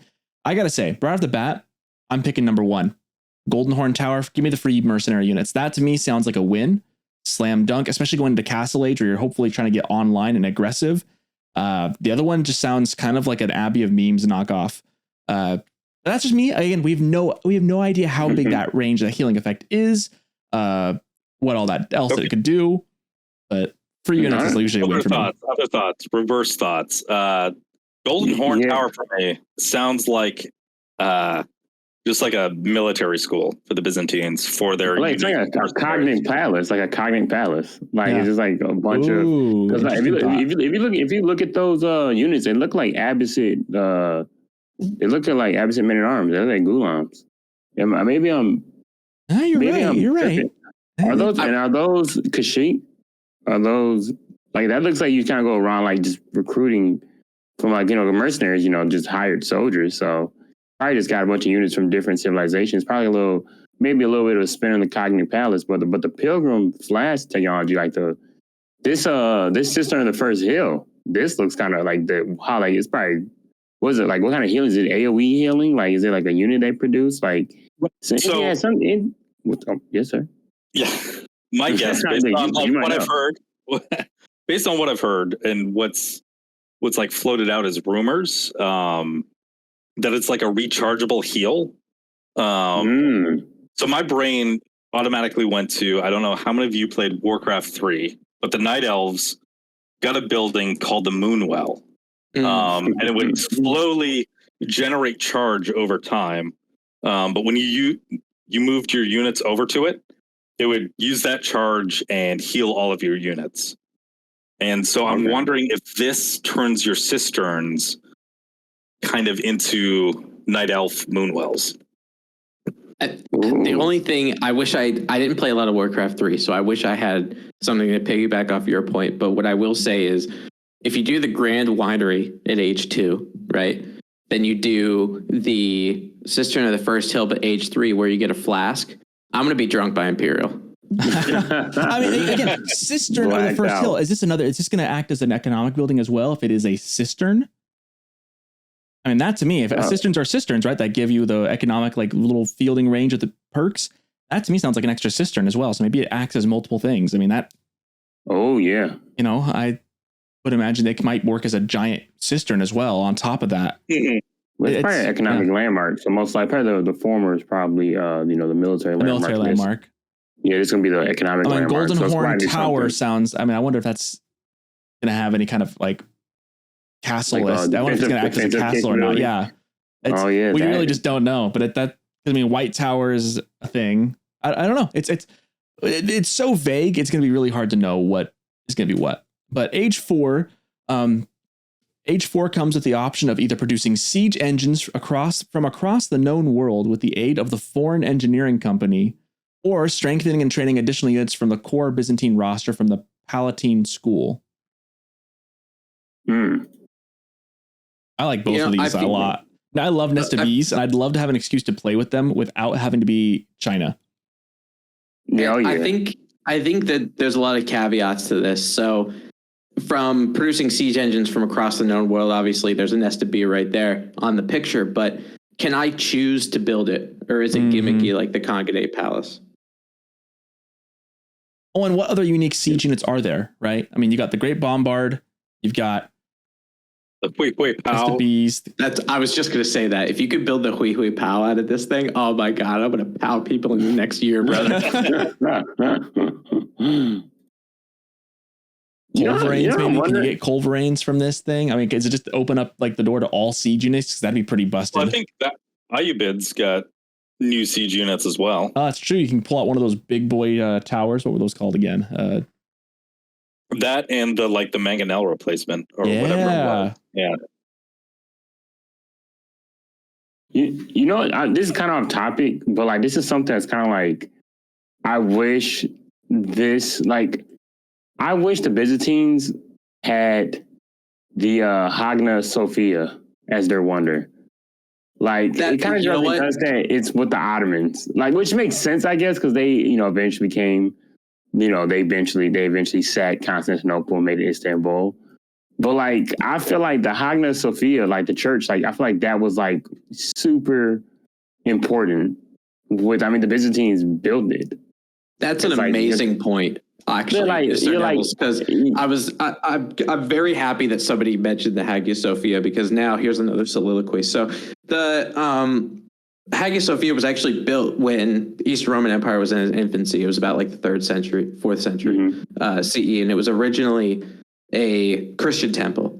It's been switched in religions in multiple instances, all the way up until I've read news articles from 2020 about the Hagia Sophia becoming a modern day mosque, where it's more of an Islamic worship building. So I think there's enough discrepancy there where maybe they just wanted to avoid that. Okay, that makes sense, I guess. That makes sense. I feel like for historically accuracy, I feel like just being historically accurate, I feel like, during the time period it takes place, that the Hagia Sophia would be a Byzantine landmark. Is that their biggest creation? The most. Yeah, so I got the wiki up right now. I'm looking at it.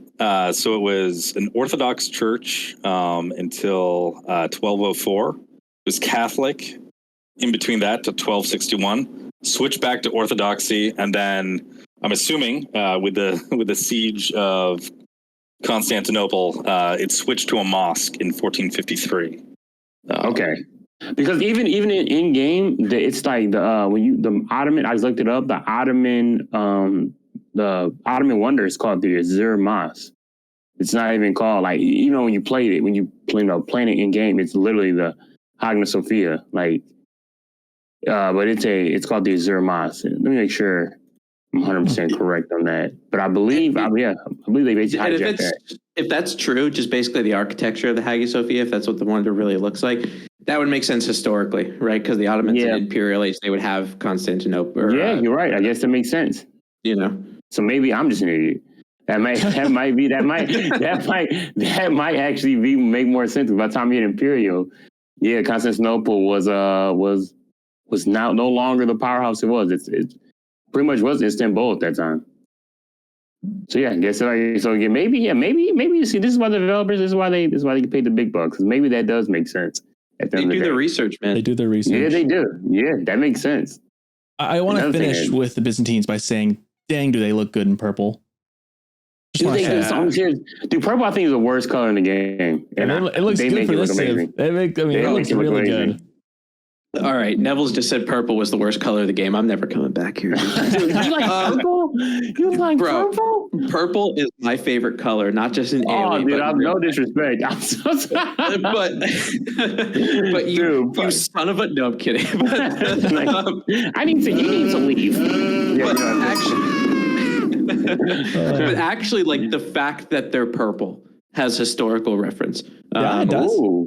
The actual purple comes from before the Byzantines existed. So this was in Phoenicia, basically in the one of their big cities of Tyre or Tyre, however how you pronounce it. But basically in Phoenicia, there was a specific kind of mollusk that they would use to actually generate the color purple and have natural purple dye. Oh yeah, to the point where actual artificial purple dye was not invented until 1850.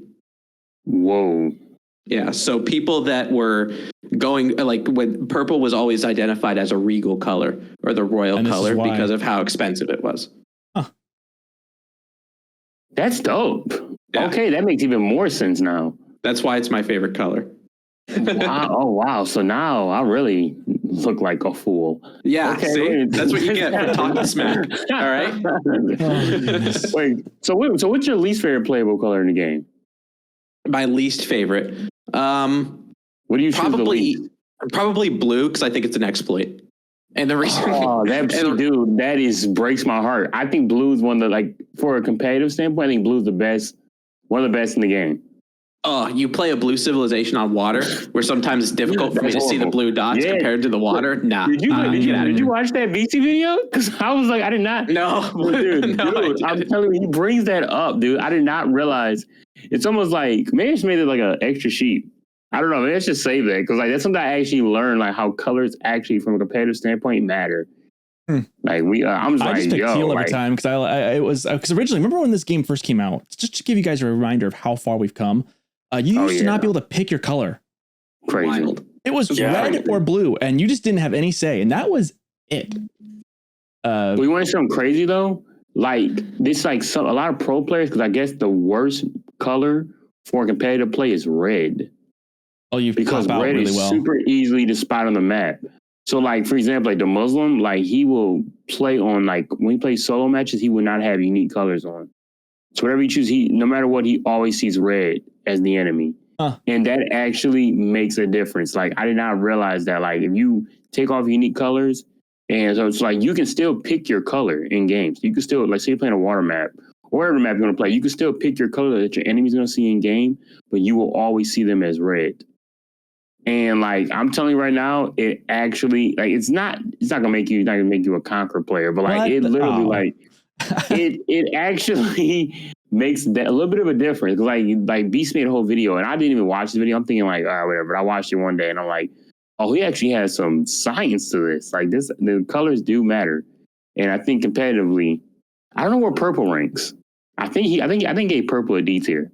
I'm not gonna lie, but I think he's being. We need to do a tier list of the colors. Oh, geez. I think teal. So ever since they added the extra colors to the game, I'm a blue guy through and through. I love blue, but it's the basic color. So when they added all the other colors, it's like, ooh, teal. That's even brighter, nicer blue. And so I've been a teal guy ever since. Teal is my number one I went to. I had to relax. I've been going yellow a lot lately. I don't know why. Which I heard is not good either. My fault. Anyways, it's time again for another variant Civ coming at us. Let's get down to business. This time, our business is actually in China. We're going to try and defeat the Huns, or the Mongols, whichever comes first. Zhuji's Legacy. Sushi's Legacy. I've heard a lot of pronunciations. I think it's supposed to be Zhuji's Legacy. I think that's the best way I could say it. I don't know. I don't speak Chinese. I'm, as we've said, a red-blooded American through and through. I have a horrible accent with stuff like this. But let's take a look at it. So, Tim, I'm sure you're just thrilled to know that China is getting a expansion Civ. If you take a look at the outline, he says you're not happy about it. Yeah. We basically I make Socerton give me the outline maybe like the morning before, like the day before, so I can make notes. And my very first sentence that I'll read verbatim is the fact that this variant exists irritates me. But here we go. And then I gave him some history. So Tim, since you're our resident historian, sorry, Sir Nevels, you've been supplanted by Tim today. Yeah. Tim, I recognize my place. Who is Zhuji? So I'm gonna pronounce it as Zushi because that's what it looks like, and to me, and again with being an American, much like Socerton, and I do want to kind of give a shout out to how much the social sciences fails us in high school and middle school, because all of these things that I read about in Eastern history, Asian history, and all that kind of stuff, we get a lot of Western history in our upbringing. So a lot of these things we've become familiar with. Eastern history, not so much. So a lot of these things that I took a lot of research for me to actually come up with a few good sentences on what to do. And I obviously believe everything I ever read on the internet. So if these are correct or incorrect, it's because of whatever source I'm giving, and it's not coming out of my mouth, but here it comes out of my mouth. So who is Zushi? So essentially, he was a scholar / philosopher, historically credited with getting the religious synthesis of two dynasties, which we know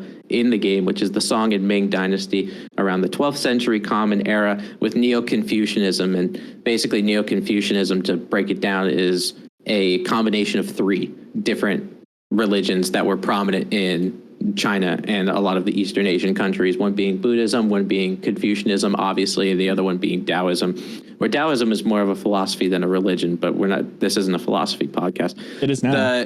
Yeah, right. I do want to say, and the reason why they named it so is because, as Socerton will talk about, in getting the dynastic units for China, you're getting them a little bit earlier. You're getting them during that Song dynasty to Ming dynasty split, so I can understand with historical reference why they named it so. And I know on Reddit, a lot of people are upset they named it this way. I personally don't have a preference. I'll call it whatever they want me to call it.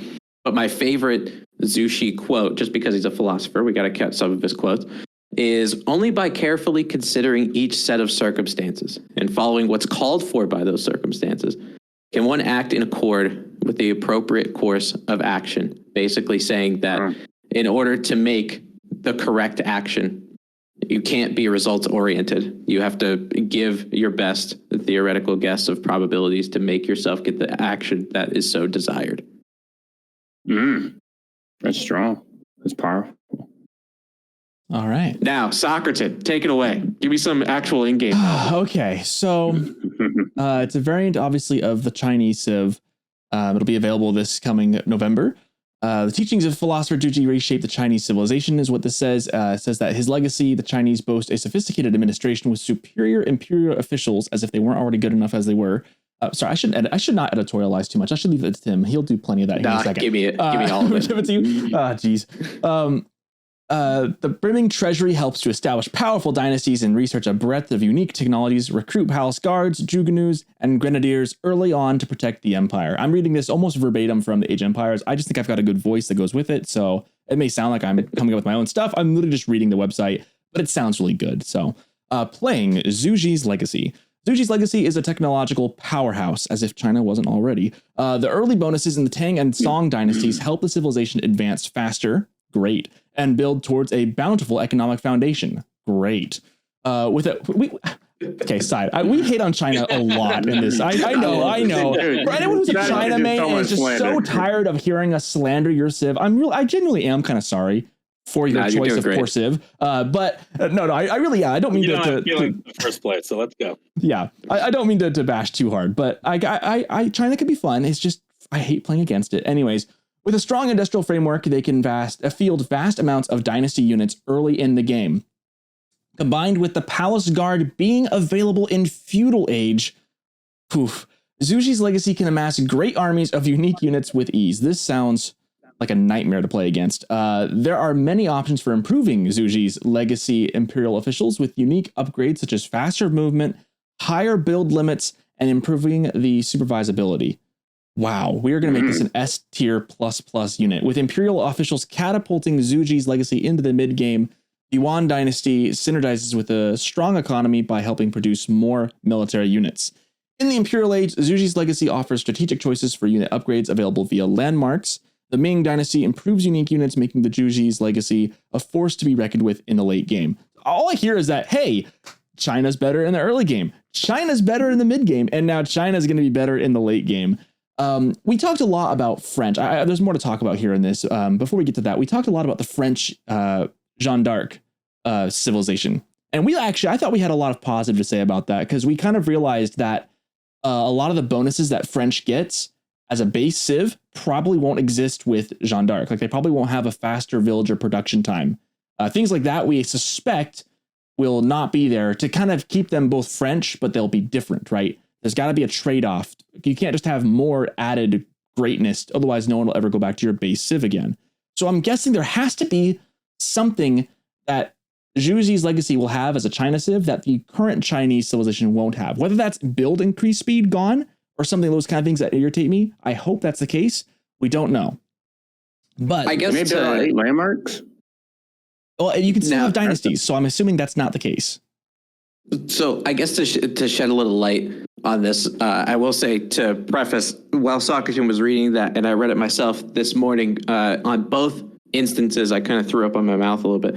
But first off, for the very first thing I want to direct your attention to, because there's a lot of these things that we don't know, right? There's a lot of the using things like earlier palace guards in feudal age. The first time I read that, I was like, this is going to be bonkers. I have no idea why they're doing this. I'm pissed off. But I don't know how good those early palace guards are going to be, right? I know our usual Chinese counterparts, their palace guards don't have as much armor, so they have more speed to make up for it. So how much armor are they going to have in feudal age? Is that something that archers can easily take down, or otherwise? We're not really sure. We got to kind of look at like English or HREs like men at arms in feudal. That's kind of what you kind of get left with.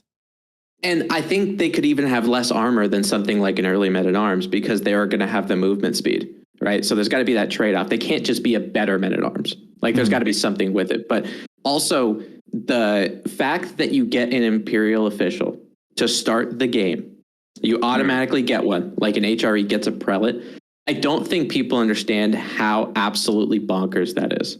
Like, having that resource supervise almost immediately, which I think the supervise actual mechanic is one of the dumbest things in the game. I'm sorry. You know, everybody who likes China and is watching, they're going to be like, never bring this guy back. And you know what? I don't blame you, but I don't care. Unless maybe, I start wondering then, though, like, maybe granaries don't exist for one. Like, I assume granaries just could not exist with this civ, because that would just be so bonkersly powerful, right? Like, I imagine that maybe that's done away with, or maybe they can't supervise military buildings. Like, there's got to be some kind of trade-off to make this work and be balanced, you know? So I will say, in one of the pictures that we haven't gotten to yet, there is both a granary and a village. Oh, there is in that picture. Well, so you do get those buildings. The one thing that's different from this Chinese variant, as opposed to the main Chinese, is the actual landmarks are different, right? So you don't have the Barbican while going up to age 2. So you don't have that powerhouse defensive landmark. So I think, even though, you know, we're talking about these early units, I think there's going to be a better potential to have an aggressive China other than a post-imperial China. Yeah, and I'm curious if supervise is going to be nerfed. When you've got the IO coming out immediately at the start of the game, if it's instead of 20% extra resources, it's just 10. But the trade-off is that you can field more IOs than regular China, especially if, like, the production speed for supervising something is also lessened. That may make a difference. But it is, if supervise is still as strong on this variant as it currently is, the fact that you don't have to take that time instead of making a villager to make an IO is absolutely crazy. Yeah, I think people, feels like, from what I've heard from people, whether it's be in YouTube videos or whatever, like, people are just like glossing over that. They're like, oh, okay, they get an IO to start, but it's like, do you really understand the tempo swing that is? Yeah, having one extra villager 20 seconds into the game, you start out with an extra villager. That's an extra drop off. If you immediately go on the berries, you're going to get a drop off way quicker and have an extra vill. That's, I mean, it smells small, but it's going to really compound. And with the new, I know I'm skipping ahead, but we're on this point. With the Tang Dynasty bonuses, remember, the bonuses are different for each dynasty, for each civilization. For the Tang dynasty, you don't get the plus 30% scout range, vision range anymore. You get cheaper landmarks to go up to age 2. So you start with an IO. It's cheaper to get up to feudal. You're going to see some of the fastest feudal times. In my opinion, you're going to see some of the fastest feudal times that you're ever going to see. That probably puts Aachen Chapel ones to shame. And I don't see how people aren't going to lose their minds over this one. I've got to imagine that into palace guards. Yeah. Like fast feudal into palace guards. Yeah, like hello? Like is anybody paying attention to this? This could be I have a feeling I'm going to be back here like in a month or two just complaining for 3 hours. It's going to be like burn the game down, guys. Yeah. Again, there has to be a trade-off. And I'm guessing, I mean, this isn't going to be enough, but I'm guessing that the build speed has to be one of those things. Like it's gotta be, right? Like I imagine that's gotta be the first thing that gets thrown out in the wind, right? Because I just can't imagine why that would stay. Also, the 2TC song isn't going to be a thing with this civilization. So no, that the eco boom isn't going to be. This is not going to be an eco boom with a big military. It's going to be just a big military civ. So there is some trade-off here, I think. So to alleviate maybe some of your fears, Tim, I think we can at least go, okay, there's not going to be like 2TC or 2 1/3 TC booming while fielding crazy military, because the Barbican, kind of really lets them do that. They can just kind of play passive. And one thing that we really hate about this civ as it is the passiveness that China can just hold up on like a hill and dale, sit back, boom like crazy, and then just march forth an army and just tear you down in Imperial Age. This does not sound like that. This sounds like a pressuring, attacking, go kind of civ, which can be annoying too. I remember back when the days when we used to have even when French was dominant, everyone hated the French knights being all over your base. Maybe palace guards will be just like that. Hard to say right now. But there's got to be some trade-offs. Let's look at the ages, and then we'll go to the unique units after that. So from age 1, the Tang dynasty enables Zhu Ji's legacy to build cheaper landmarks instead of having greater scouting vision. That honestly sounds like an upgrade to me on my mind. I think screw scouting vision, give me the better landmarks. I know it's Dark Age and scouting matters a lot, but faster age up's always going to be better, I think. They also start the game with the Imperial Official for fast access to both taxes and the supervisability. So yeah, we'll see. We'll see how that feels. Age 2. In Age 2, Zhu Ji's legacy can build the Meditation Gardens, an economic landmark that generates resources based on what is nearby. But enemy units disrupt the peace and reduce its income. That's an interesting concept. We'll get to that in just a second. Let me finish what the other one is. Constructing both landmarks will unlock the powerful Song dynasty, which makes... did I miss them? They can build the Meditation Gardens. They actually did not mention the second landmark. I do remember in one of the pictures, actually, in a picture that was shown, there was an Imperial Palace. So I have a feeling that maybe is the second landmark. Okay. Yeah. That makes sense. But with this landmark, and I'm going to keep going on my proactive and feudal age bonkers gameplay for the Meditation Gardens. If you're being a proactive civilization, like how the French were in Season 0, right? You have knights, you have archers, you go to your enemy base and attack it. There's never going to be a potential, if you're doing that correctly and you're being proactive, there's never going to be a potential for enemy units to get near this garden because they're always going to be at their home base trying to defend. And if enemy units were there and you're being proactive, you've probably lost the game anyway. So to me, this is not a drawback. I think this is an insane landmark. Yeah, it sounds pretty good, especially if you can put it in the back of your base and then just wall it up. Now, the caveat being, it's got to be next to resources. So you got to put it where you want to get. So, I mean, if you're looking to get more gold and your gold is forward, maybe you've got a shot. It's hard to say. Maybe either TC doesn't shoot gunpowder units shots. I mean, there's so many things we don't know that could be different with this. But yeah, I could see it being either really broken or not. I'm also wondering how well it scales too. I mean, you put next to a landmark, you put next to gold and you exhaust that gold mine, and then what? Is it like a because like hunting cabins still produce gold even after you chop the trees down, right? Yeah, that's what I would assume. That's like the only option I would have to assume that will make it scale decently. Like, I mean, you get a percentage of that still, even though you exhaust it. It's interesting once that, you like, exhaust that. If you can find like a spot, kind of like Aachen Chapel, you got to kind of choose where you put it. If you can find like a spot with like all the resources near it, like let's say you got a deer pack, stone, gold, and wood all like really close, you just pop that sucker right down. I'd be curious to see what the Yeah, radius on and I this guess is. maybe start making like rice fields around it. Maybe like I guess. Oh, interesting. But can you can't drop off here? I'm assuming you can't.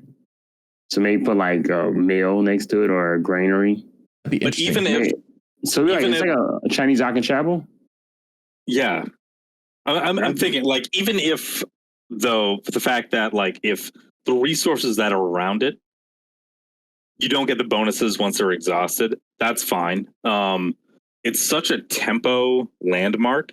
It's cheaper to get up into feudal, and if we're running under the impression that you can build palace guards as soon as you hit feudal, which you're going to do because it takes fewer resources, and now you could put this up next to gold and basically just get the passive gold off of this landmark. Only need the villagers on food, and Flood you it. can create like a constant stream of palace guards. Sounds Burger scary. Rush, but with Like Sounds scary. yeah. I think Farimba. even instead of early palace guards, because the only reason why I'm not extending too much into it is because I don't have the exact specs of the early palace guard, right? So Yeah. we do have specs on a Chinese unit in feudal that is absolutely busted already, which is the Zugdu. Mhm. So you can do exactly what Beale said as a build order, get up to feudal, supervise an archery range, you're popping out Zugnu every 6 seconds. And now you tell me in a minute or in a minute and 20 seconds or however long it is, 20 Zugnu start coming to your base at a point where you just hit feudal age 30 seconds ago. Tell me what the hell you're going to do about it.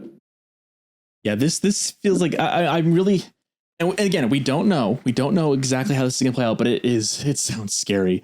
Moving on to H3, Juicy's legacy can construct the Mount Lu Academy landmark, which adds food to tax income. Wow, the amount of passive income that's gonna be coming in. I mean, at least they actually. I mean, it's kind of passive. They have to go grab it and bring it back home. So you could kill and focus those guys down when you raid. So you're not going to be worried about villagers. You're going to be worried about those IOs. But it includes powerful technologies that improve the imperial official. Then there's the Shaolin Monastery, opens up production of the Shaolin monk, a powerful martial arts master capable of enduring even the fiercest of attacks. Now, this forever. That sounds kind of interesting. Like religious cool. units that can fight. That's kind of a fun idea. Again, I have no idea how that's going to work. I think that's one of the units we can talk about in a bit. Age 4. In Age 4, Juicy's legacy has access to the Juicy's library, a landmark which houses many powerful, unique technologies. However, only a few can be chosen to research. The Temple of the Sun landmark has 4 powerful toggles which globally improve specific units. Wow. So it's like just a better Griobara. Sounds like. No, Yeah, it We're does. just It sounds talking like a about way you don't better. pay the gold. I need better my than better the range. Griobara. I need all my range units to be able to have more health or whatever. I need my knights to have more damage or whatever. I need my Griobara. infantry. Yeah, I like that idea. Landmark. Gold landmark Griobara. I think the one way I'll say the Griobara is better is because when you use the Griobara, you have festivities, you have festivals, right? Mhm. When you're using, They're having fun. when having you're a good using time. Temple of the Sun, you're there praying. You're going to church. It's Yeah, But hey, your archers it's do like, better. come on, you know. It's a party. But I will say though, for the all the Byzantines bring the olive oil and the wine.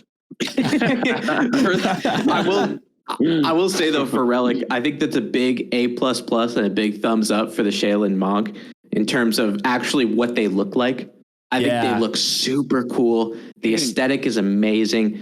I'm never going to be able to have problems differentiating it with a different unit because it's the only bald unit in the game. Right. So good. Like I think every kind of, now I don't know any of the specs or the specifics of the monk, but just what they look like, huge thumbs up. I think they look amazing. Yeah, it's not going to be like a Jav versus Donzo versus like archers. You're not gonna have a hard time knowing what these are. They stand out. They look like monks. They look exactly. If you at home who've never seen this photo, they look exactly like what you think like a monk would look like. Now I want to know like what they counter though. Like what would they most resemble? Well, they're super tanky. They probably don't do tons of damage. They're probably just super tanky, interesting. I don't know. I got no idea what they do. I have no idea.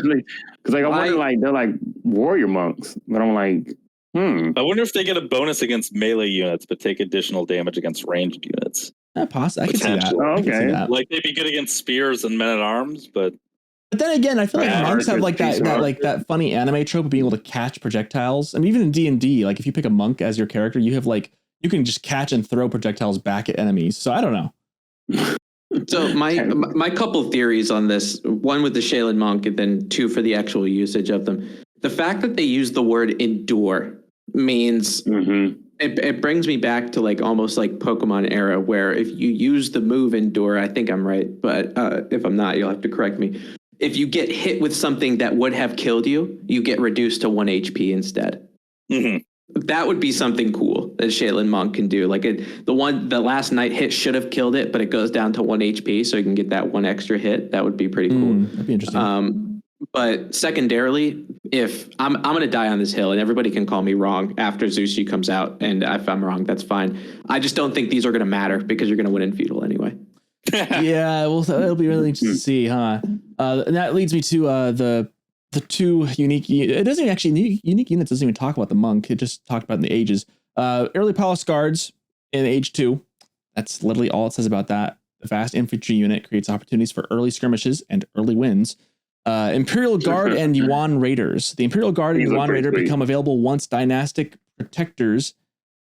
Once Dynastic Protectors is researched at Zushi's library landmark. These powerful cavalry units complement the infantry forces of Zushi's legacy by providing unique characteristics in battle. What those characteristics are, we don't know because it doesn't say. So I've gone back and forth in my brain because when I first saw early palace guards, I was like, oh, that is so busted. But then I was thinking in my brain, wait a minute, what would palace guards add that Spear and Jugnu don't already have? Like that is already such an insane combo in feudal. What role does palace guard play? I guess you can maybe add some of them into the mix. Well, do they even still have Jugs? Jug still. I mean, Jugnus aren't mentioned anywhere in this, are they? Yeah, they are guaranteed to have them in the. Let me see. I'm going to find it on here. I'm like, the last sentence of Zushi's legacy: recruit palace guards, Zugnu, and grenadiers early on to protect the empire. You're right. Okay. I had to double check. Early grenadiers. Early grenadiers. Yeah, that's another thing. That's like not even mentioned, but they're there somewhere in here. I'm going to say it again. Still doesn't matter. You're going to win. That's probably true. That's probably true. It's right. I think really the trade-off is because I've seen BC talk about this civilization. He's played it. You know, all these pro players that played it. He didn't fully whistle blow, but he was just like, there's going to be reasons to still play the regular China. There's a trade-off. Like something there has to be. Yeah. Well, I mean, the regular China is already pretty busted in many ways too. But yeah, like I'm assuming like just economically, like this. I feel like it sounds really. I think you're right. Good on paper, but economically, I don't think it's going to boom nowhere near as good as. I think they aren't going to have the bonus. Because Song Dynasty isn't going to give them the bonus to villager production.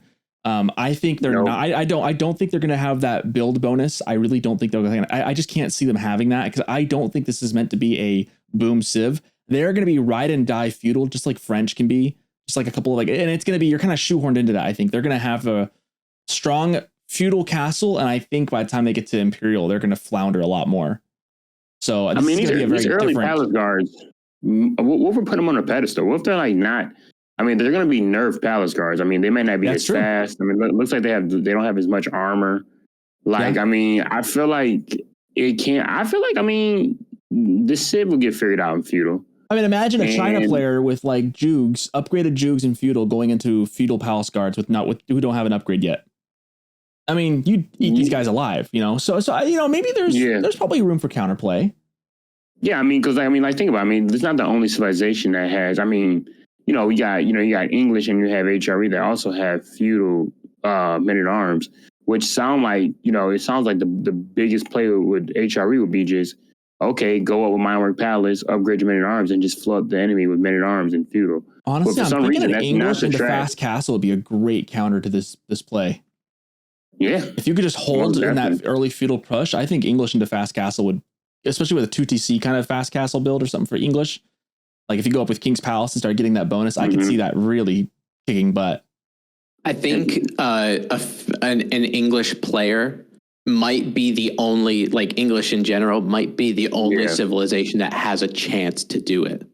Yeah. Or maybe regular China will counter this. Like I'm thinking that too. I'm thinking regular China could as well. Yeah, like regular China, like I feel like you might not be able to, because regular China, especially if you lay out your base well, you can defend very well. You know what? While we're at it, I think Byzantines and Order the Dragon will as well. So we're gonna end up having probably half the civs that can probably deal with this. We just don't know it yet.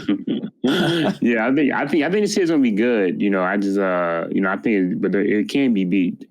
Actually, Delhi's got a pretty good field game too. Maybe they could handle it. Delhi with the Ghazi Raiders, they can also do damage against armored units. Dude, Delhi's not a joke. Delhi's not a joke. Like, it's not played that often, but Delhi's actually like I lose a lot. I mean, to Roos Delhi. has got the gremlins. Roos has the gremlins that could fight and defend. They're on point. Yeah, gremlins are on point. HRE is going to be in a rough spot, though. HRE is going to have a rough time. HRE might be a little bit on the struggle train. They're dead. They're dying. They're like drowning right now. I could see Malians struggling. I think the one mistake is because you guys are thinking about unit compositions to go up against these, which I get. Obviously you need to make units, but for me, it's the timing. Timing is the most important. How quick you can do this, because I say this when casting French over and over and over again. The fact that you can get your School of Cavalry up as quickly, get that knight out 30 seconds after the School of Cavalry. That's what makes it so powerful. That's what makes 2 or 3 villagers die in Dark Age, where that's resources you could have gathered with them over the next 30 minutes of the game. So I think because of what theoretically we're seeing here, how quickly you can generate a mass of some of these unique Chinese units, like a Delhi doesn't have a chance, because they have to do things like get their wood income and then get their buildings and then get a blacksmith and wait for the blacksmith research to come in and then put a scholar in the stable. Takes forever. Yeah, where it's like the only thing you have to do, you went with the landmark, you have an IO already, all you got to do is supervise that John, and there you go. Supervise that John.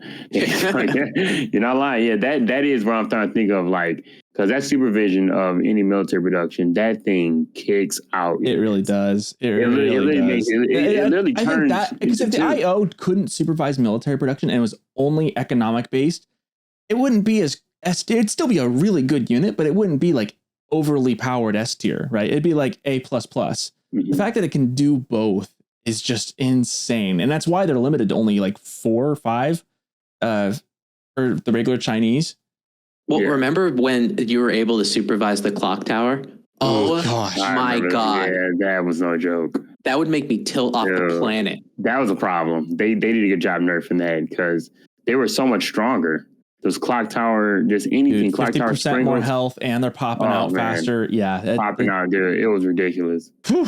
But how I think about it too. Oh, I lost my train of thought. Oh my goodness, that quick. I had problems. But I was thinking that.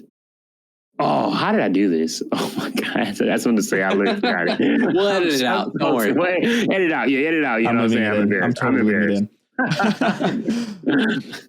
Well, yeah, if it comes to me, it will. But I just feel that with like pretty much this civ on paper does look like, okay, it's not a joke.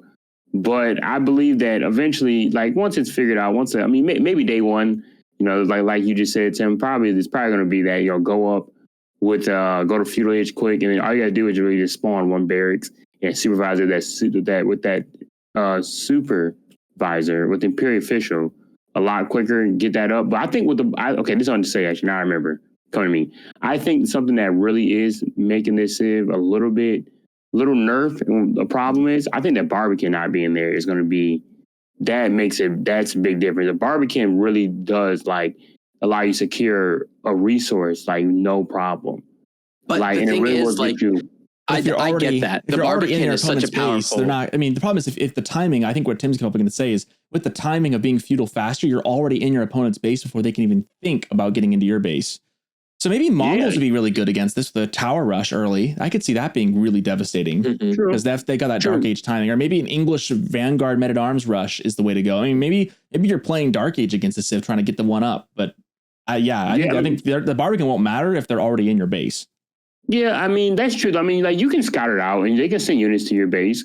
But then, like I said, I mean, like if you are just 100% focused on going all in feudal and you fail, you're behind. Like, I mean, like, yeah, like, I feel like everyone thinks that, like, oh, you can just go in crazy with feudal, just feudal push to the max.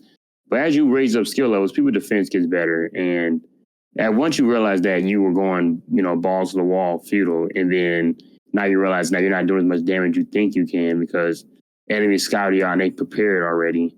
And now they hit Castle Age, and I'm not gonna lie. I want to counter it. So tell me, do you think that this game they're gonna run it in feudal? I want to say that once they're figured out, they're not going to be as powerful in feudal as we think. So I think you raise a really good point, Nevels, and that's why they call it feudal all in. They call it that for a reason, right? Yeah. You're putting everything. You're staying one TC. You're not trying to get any kind of economic payoff later down the road because you don't want the game to last that long. Yeah. That's why feudal all ins don't have second town centers because it's frivolous waste of resources. It's not necessary. But I think as you ascend in the higher elos, that feudal aggression will give you the map control to boom behind it if you necessarily want to.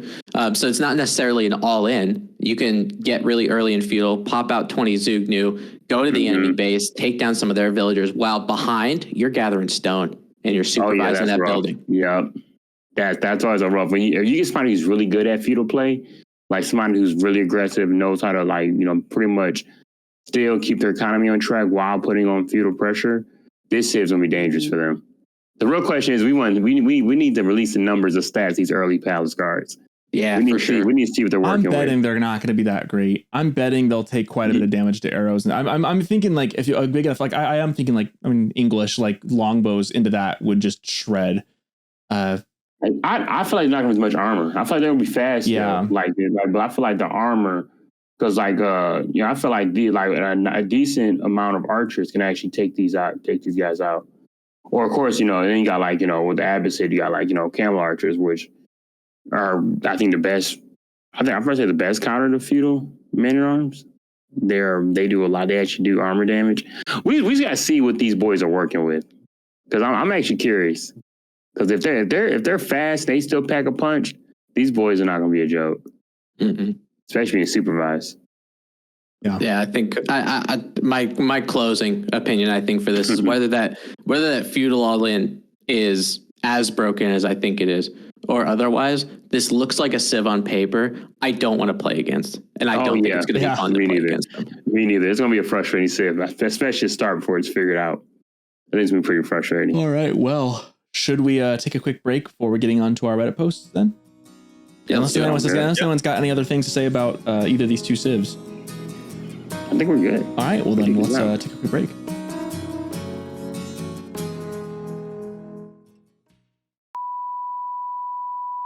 We interrupt this program for breaking news.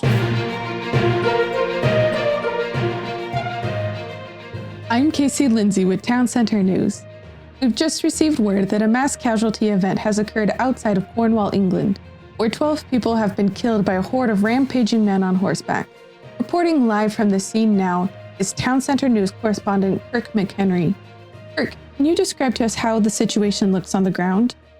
Yes, Casey, it's a horrible sight here. I'm standing right now next to the mining camp where the scene of the attack happened, where a horde of mounted knights charged through and killed 12 people. The names of which of those people have not yet been confirmed and announced to the public, but we know that there were both men and women present at the killing.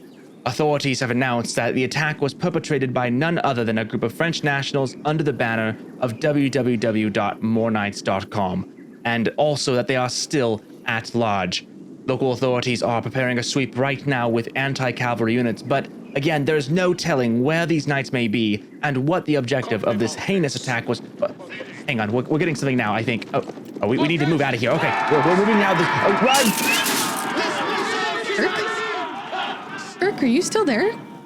Kirk? Well, I'm sure he moved to safety before we were cut off. This has been a news break from Town Center News. Stay tuned for more updates on the massacre at Cornwall at 7.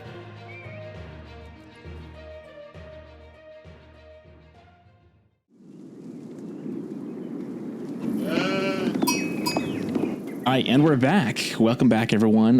Don't pull Sir Nevels and do a lot of heavy drinking before you do a podcast. Turns out makes your head feel a little buzzy and fuzzy afterwards. Have you thrown up yet, Mr. Nevels? Have you thrown up at all? No, dude. Listen, man. No, I have had an issue with that a couple of years back. So I realize I'm not the man I used to be. I'm not the man I used to be. This is a real struggle. Party Animal Nevels has done it again, guys. After saying for the millionth time he's never doing it again, he has done it again. Anyways, let's get some Reddit posts. I'm the uncle. I'm that uncle now of the group. Like, don't do what I do. Kids pops a cigarette. Get your life together. Thank you. But I'm all right though. I'm good. I feel great.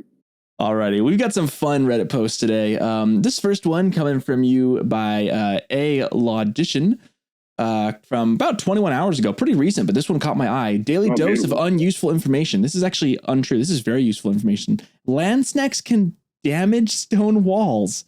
Hey guys, found out today that land snakes can damage stone walls if they hit an ally unit close to your walls. Just want to share some useful information with you all. What? Yeah, I don't know if this is true, but it sounds awesome. The land snakes, their swords are like Excalibur.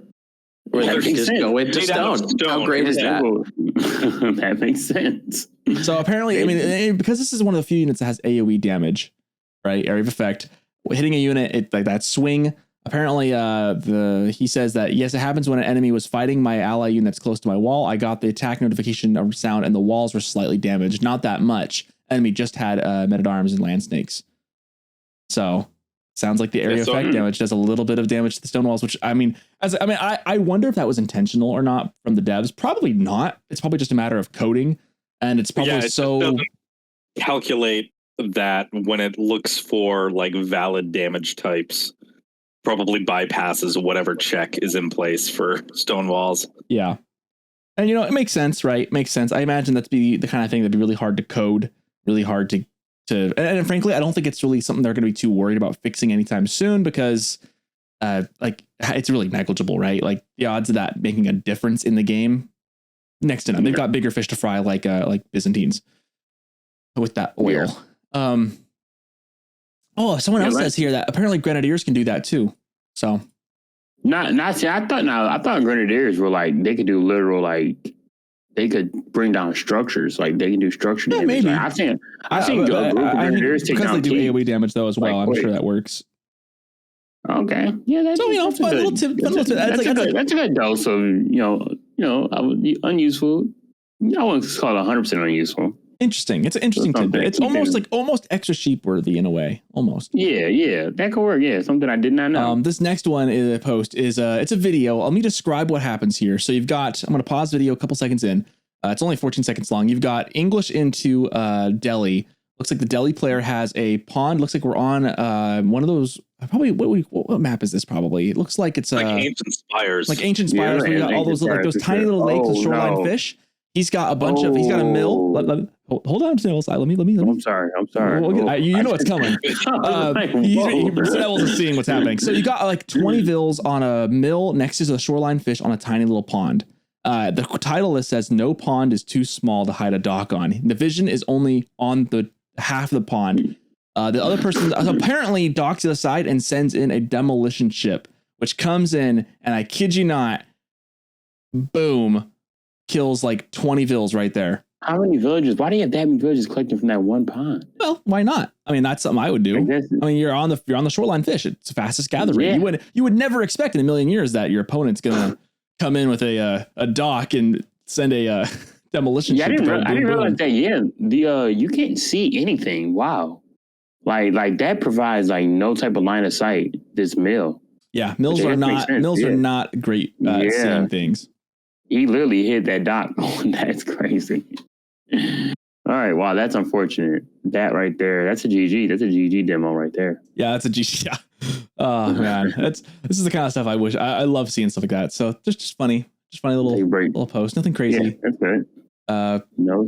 Let's see. One of these we'll have a good discussion on, I'm sure. And here it is, actually. Here's the one that we've been waiting for.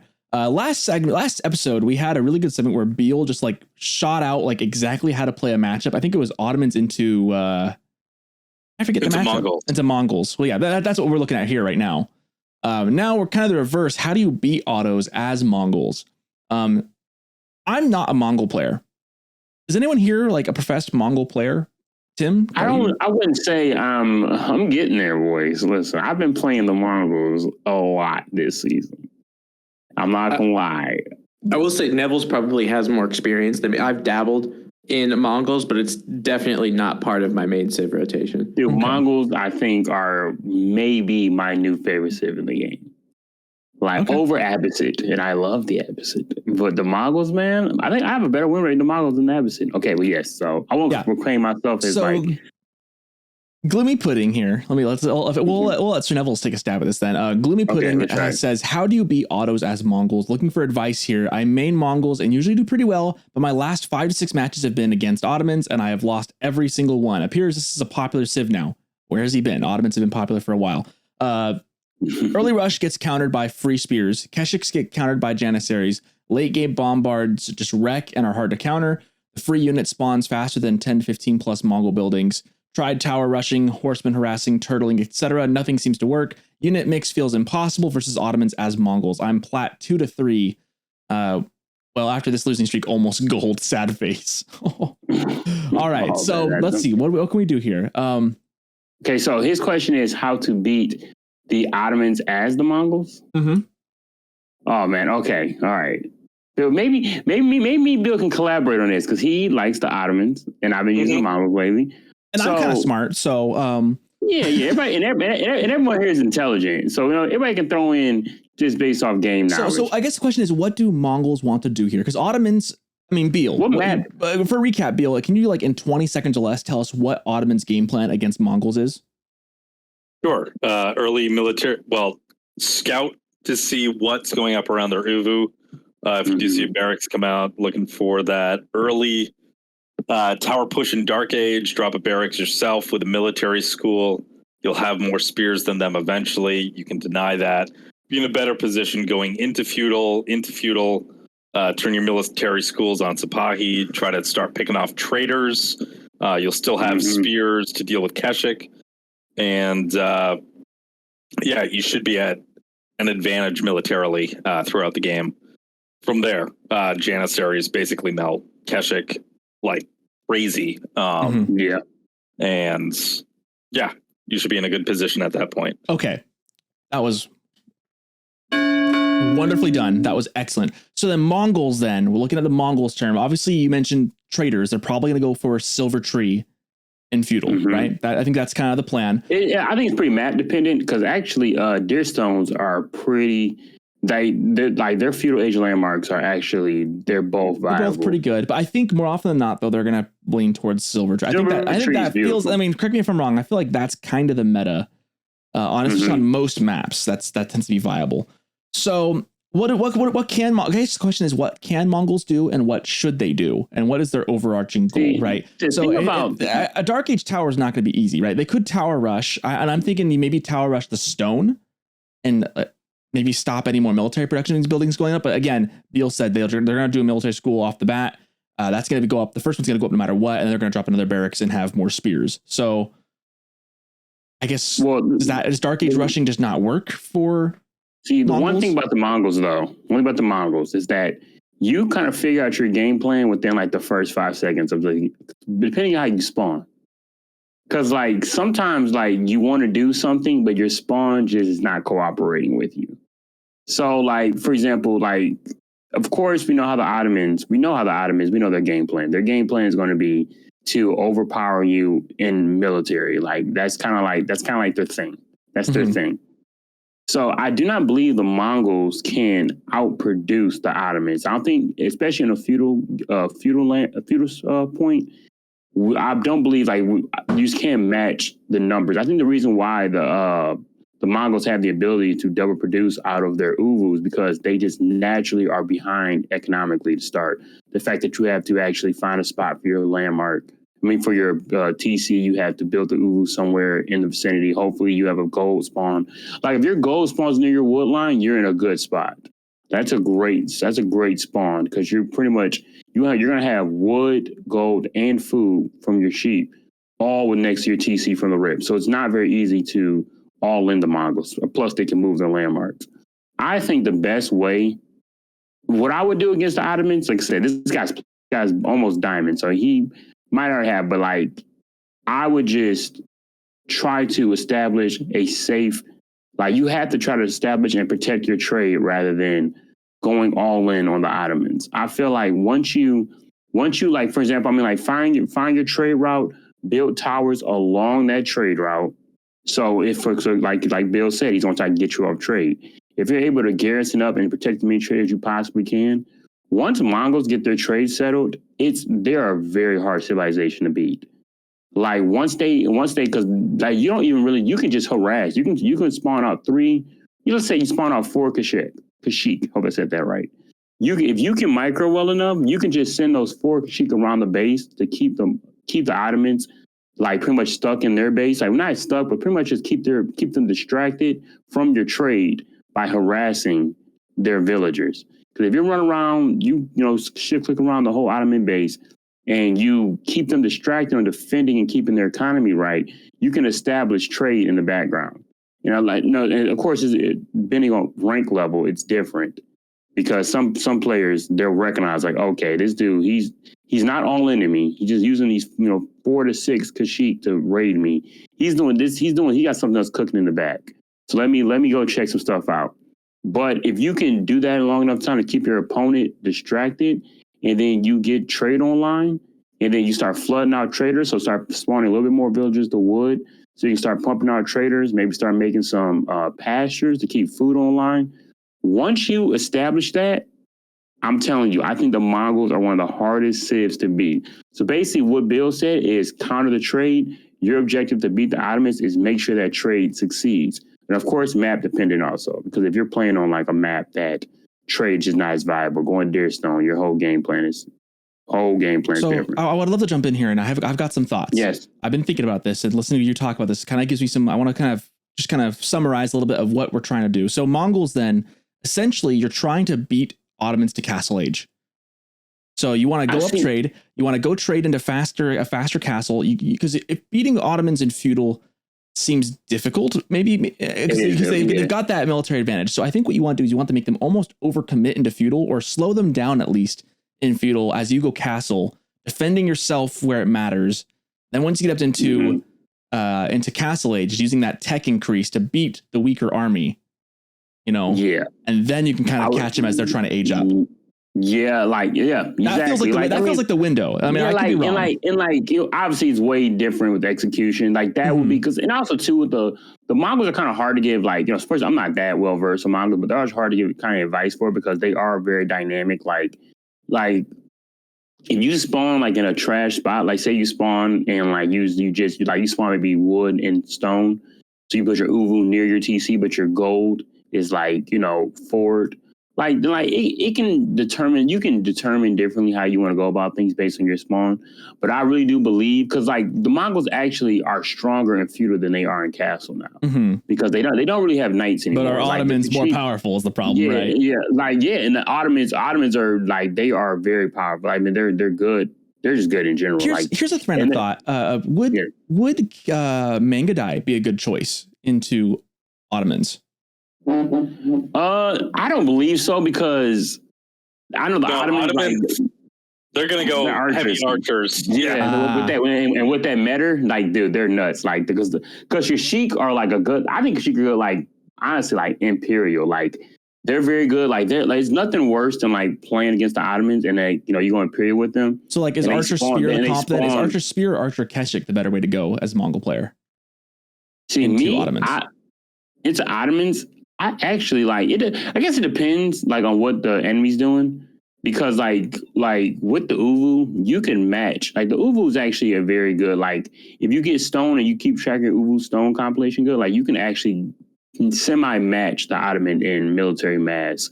So it really kind of depends on what your enemy's doing. Obviously if they're going not Kashyyyk. What are the Sipahi? If they're going Sipahi archer comp, then you probably it will work out well for you going Kashyyyk and Spearman, or it just really wherever you just counter basically Kashyyyk are kind of they're the baseline of your feudal army, because the fact they do they trade well, especially if they outnumber the enemy because they get health back from attacking. But like, so really, what my advice was basically like is what like I said, it's easier done in execution than like in theory. But is if you can keep your trade on point, well, like not necessarily like don't allow like kind of keep the Ottomans distracted enough with raids or even with the little military. Like if you attack the Ottomans, you can even fight them, but make sure that trade is being established in the background. Like if you can keep the Ottomans maybe fighting in the center, just keep them out of your base and keep them away from your trade. Or at least to the point where they're mentally distracted enough, they're not worried about trade. They're worried about keeping their military alive. So they're not really worried about the trade going in the background. And then you're going to just, like, the trade becomes it helps you boom so beautifully that, like, you'll hit castle accidentally while you're fighting them. You'll hit castle.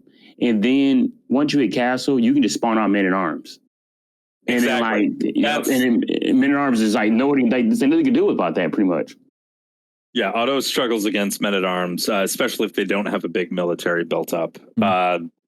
Like what you're saying, Nevels, is, put the pressure on the Ottomans, try to keep them in their base, so you can trade boom and go up to castle faster than they can. While they're still trying to get their feudal, like, military generation online, go up to castle, build men-at-arms, incorporate them into the mix, and then bring it right back to the Otto base. At that point, you'll be in a better economic position with the trade that is likely still uncontested, and now you have a tech advantage. Yeah, so that's how we'll go about it. I want to interject just a little bit here, and I want to ask Beale questions while I kind of go through this because he's the Ottoman guy here. So with the Mongolians, when you first start, obviously with the barracks in Uvu, you get the double production. It actually does end up being more than a barracks plus a military school. Very difficult because the military school, because of the queue time, is longer. Right. So unless you make 2 barracks in a military school, you're never going to catch up. Okay. So what really helps in the Dark Age battles with the Ottomans is when you make enough spearmen, you get the vizier point for imams. Then you can heal your spearmen. The other guy can't. So that's what really creates the difference. That's what creates the paradigm shift from what I've seen from high level play anyway. So I was thinking, the food cost as well as right, that too. So my question for you, Beale, is for the Ottomans, when you hit feudal age, you get to feudal age, what's the most important resource for you? Wood, absolutely. So you get a higher spear generation because the Mongols producing 2 at a time, like Noah's Ark. And then you can, and then where do you, so at Dark Age, you have the numbers and then you have a con. So a tower rush seems like a good idea. Where are you going to put that tower, Beale? Going to put it on the wood line. On the wood line. Exactly. You know, if you can stall, because one of the reasons why the Ottomans are so good at what they do is because all of the production buildings and all of the free production, that's their quote unquote economic bonus that they get units for free. If you're able to tower the wood line or both wood lines, depending on what map you're playing, and you're able to stall that out, they can't get the military buildings to actually make the units. And then you force them into going for what the stereotypical tower rush defense is, which is the first thing is instead of a blacksmith that they want to put down, you have to put down an archery range. You have to make 3 archers.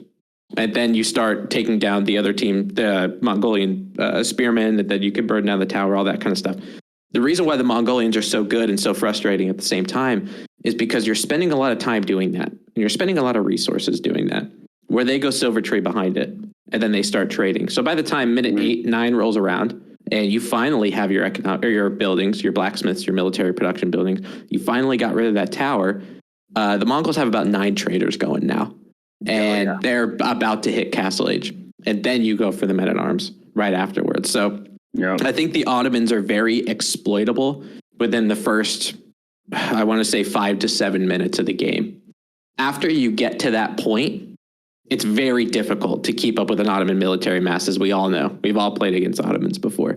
So it's all about just stopping them from getting there. Some civs can do it better than others. I think the Mongolians are some of the best that can, though, just because of their ability to tower rush people. So I still haven't learned tower rushing with the Mongols. I don't know why I haven't decided to learn it. It's not good enough. You lose a little bit of your soul, but it's good for your reload. You got to trade a little bit of that in the tower rush. It's a portion, not the full thing. It's a percentage of it. But yeah, hopefully that answered the question a little bit. We did a decent job with that. Yeah. That's I need to play more Mongols one of these days, but I'm still learning they're Abbasids. fun, dude. So I'm thinking I need to try Ottomans again for a bit. I kind of got the Abbasids. I won't say down. I just lost a ton of games with them, but I kind of have the idea of what they're trying to do at least. But I really enjoyed Ottomans. I'm thinking I want to pick them up again. All right. So our next post here is posted by Invictus.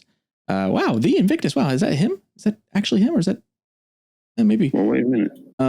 I don't know if it's the Invictus, the streamer, the guy who plays a lot, who was originally what was his name? Did he change his name in this? I forget. Anyways, I don't know if it's him or not, but he says, please give Longbow's campfire back. For me, for life of me, I'll never understand why they took Longbow's campfire and changed it to a 25 wood investment for men-at-arms that provides a tiny amount of sight and can be easily destroyed by ranged units. Like, what the heck is that? When they made the changes, they said campfire is underutilized. I don't know how they came to that conclusion because it was used all the time. And now think when was the last time you saw literally anyone using men-at-arms campfire? It's such a shame. I agree. I agree and disagree. For one thing, I do think campfire was underutilized with the archers before. I used it a lot when I was all inning with them, but it was overall underused. I do not disagree with the point that no one. I can't disagree that it's still nobody uses. For as little as it was used before, I have never. It's worse. It's worse. It has gotten worse. Yeah, because it wasn't utilized well before. Post the change, I actually had forgotten until I saw this post that they even still had this ability. I had completely forgotten about it. And it costs wood. I see what his point is, though. It's like the fact that it really costs wood, too. It costs wood. Like, there's a comment down here that makes a really good point. 25 wood for a tiny vision boost that is destroyed in one hit, or 100 wood for a huge vision boost, huge attack speed buff that can shoot arrows, takes a decent military rams to destroy. Tough choice. I mean, there's a little bit more than that. You gotta send a villager to go build it. So there's a little bit of opportunity cost there, but it's kind of not wrong, right? Like, why not just save an extra 75 wood, put up a tower, and actually have that buff, division, everything to go with it. Everything. One of the weirdest things about campfire is that it increases the line of sight based on the unit that's in there. Yeah. And this was introduced in the same patch that nerfed the line of sight of scouts as well. So, like, the payoff, there's like, what are you going to use this for? Actually, on that side note, like, have you guys noticed? Have you guys noticed much with the difference in vision of scouts? Has that affected you guys a lot? Because I gotta be honest, I always click that upgrade to get better scout vision in Imperial Age, but I gotta admit, I don't know if I've noticed a huge difference overall. Yeah, I don't think I noticed that much. I forgot they even nerfed it. Okay, that tells me all I need to know. Okay. So interesting, because I thought that change would be more impactful, and it really hasn't been. Actually, I have noticed going against like Berkshires with Trebs, it's really difficult to get that sight to let your ranged units actually get stuff down. But outside of that, I don't know. Yeah, I think campfire really needs to be just put under the magnifying glass again. I mean, I think when the game first released, campfire, you could heal your archers while moving. Yeah, that was too much. Like, which is like, that's like, I think if it went back to what it was before, I think people will miss it more. Like, wow, okay, maybe this isn't that bad. Like, I think maybe we didn't know what we had until we lost it. I feel like I had always said, everyone's like, this never used. I remember I used it a lot when I was playing English all the time, and I would usually do a longbow ram rush. I used campfire a lot. I'd use campfire, and then useful. I would build a ram and use campfire while I was doing that to heal up my slightly damaged longbows. Like, that's what I would do. It worked. The synergy worked really well. I mean, I think the problem is like that 25 wood for a tiny vision boost. And it's only men-at-arms who have that. If every unit could do it, maybe it'd be more worthwhile. But when only men-at-arms can do that, men-at-arms, frankly, aren't the unit of choice by English all the time. Like, really, more often than not, I'm going feudal. Especially in feudal. Like, I've got the option to use them in feudal, but I'm going to be popping out spears and longbows. I'll mix in a couple every now and then, depending on what the opponent's matchup is. But the odds of me actually using a campfire, like at that point, I already have put up a forward tower to look at the base. Then, like, it is the play. So this definitely is like a absolutely, frankly, kind of worthless ability, I think. I mean, I have yet to even use it. And I was a huge English guy when this change happened. And I don't think I ever used it once. I don't think I've ever seen it one time. I don't think I've ever even seen it. Yeah. I forgot what it even looks like. Are we sleeping on a huge thing? Or I mean, I feel like it's kind of dumb to say that. Like, are we sleeping on something that could be huge? But at the same time, like towers are like outposts are just that much better, right?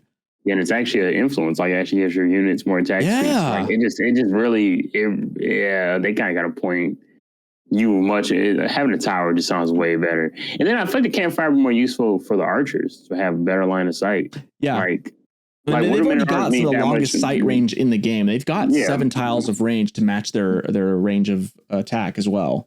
So scouts, what do you mean? I think actually longbows have better vision than Dark Age scouts do. I think they do. That's crazy. But like, what do you need more line of sight with a man at arms for? Not like their sword can like stretch. Like, yeah, you still got to get in there. You got to commit them either way. Yeah, that's a really good point. What do you think, Tim? What are your thoughts on this? I am going to keep this short and sweet. Campfire is bad. It's bad now. Okay, yeah, I agree. It was bad before. Yeah. And even though, there was some kind of synergy, like you said, with the rams and longbows and all that kind of stuff, that's probably the only time you're in a vacuum, or in theory, this is probably the only time your longbow should be stationary, is when they're building a ram. And usually when you're building a ram, you want the spearmen to anyway, so your longbow can provide DPS from a wider range. So you can't really make a mechanic on the reliance of your units being idle or being stationary, because that's such a big detriment to it. It better make some groundbreaking effect for you to want to plant your military into one particular place. And there's one thing that does do that, and that's the outpost. So I would rather spend a little bit of wood to get that outpost, exactly like that comment said. To be honest, I think it summed it up better than I could. Yeah. Then it scales terribly. I always look at scalability. It scales horribly. I mean, I don't disagree that like has some kind of like extra like ability is kind of needed to make English feel a little more unique than what they are. English is a decent civ. Like, I don't hate on it by any means, but it definitely could use a little more flair. So I get like they want to give it some kind of ability, some kind of flair, but man, like, this goes up there like next to like archer pilings for usability. Like, I don't feel like I feel like archer pilings. I was thinking about this the other day. Like, I don't ever use it, and I can never use it effectively because I'm always moving my archers. So I always try to go, oh, I got archer pilings. I use it and they go, no, wait, I just want to run away from this. Like, what's surprising is like the palings actually do have usage. If you like, if you take 2 longbowmen, like say you have villagers collecting stone for a town, and you pop it right there, and you put it there. There are situational uses, but it's really situational. Like in combat, like the way they envisioned it with a big line of archers with the palings, it does not work. Yeah, that way. It doesn't happen. It just doesn't happen. I mean, I'd rather instead of having palings like that, I'm making spears, and that's what spearmen are for. Yeah, I feel like both of those abilities, like I wish there was more to. I wish they were reworked to be better. I really do, because I like the idea of having a unique thing.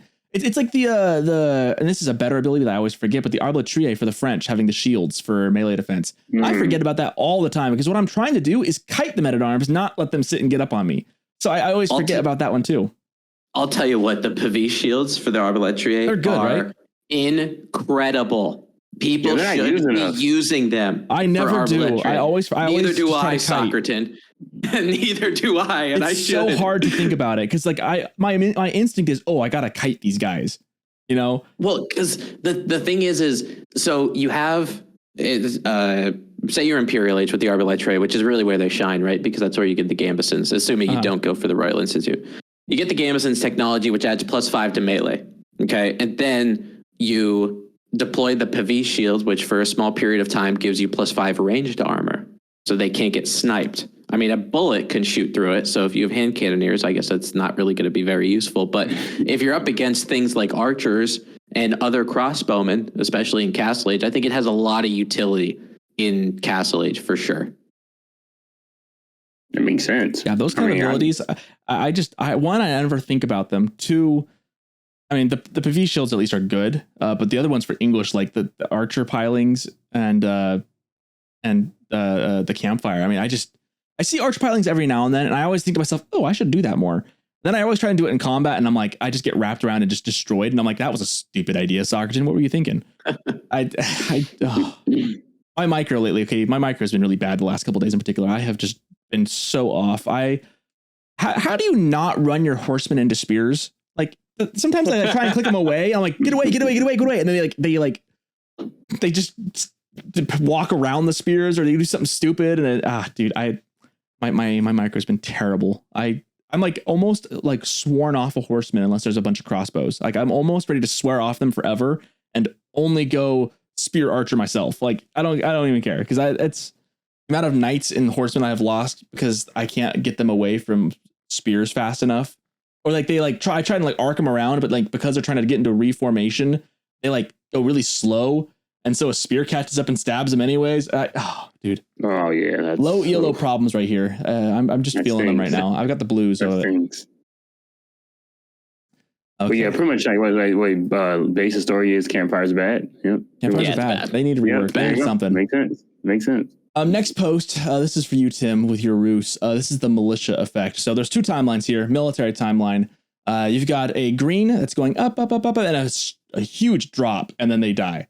Then you've got the yellow timeline, which is way less than the green. It shoots straight up, and then it goes straight down right after the green line goes down.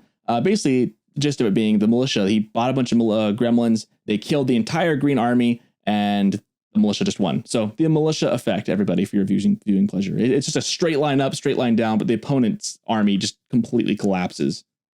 Yeah, impressive. I will say for militia and for somebody who likes to spawn, I've spawned thousands of militia in my lifetime, believe me.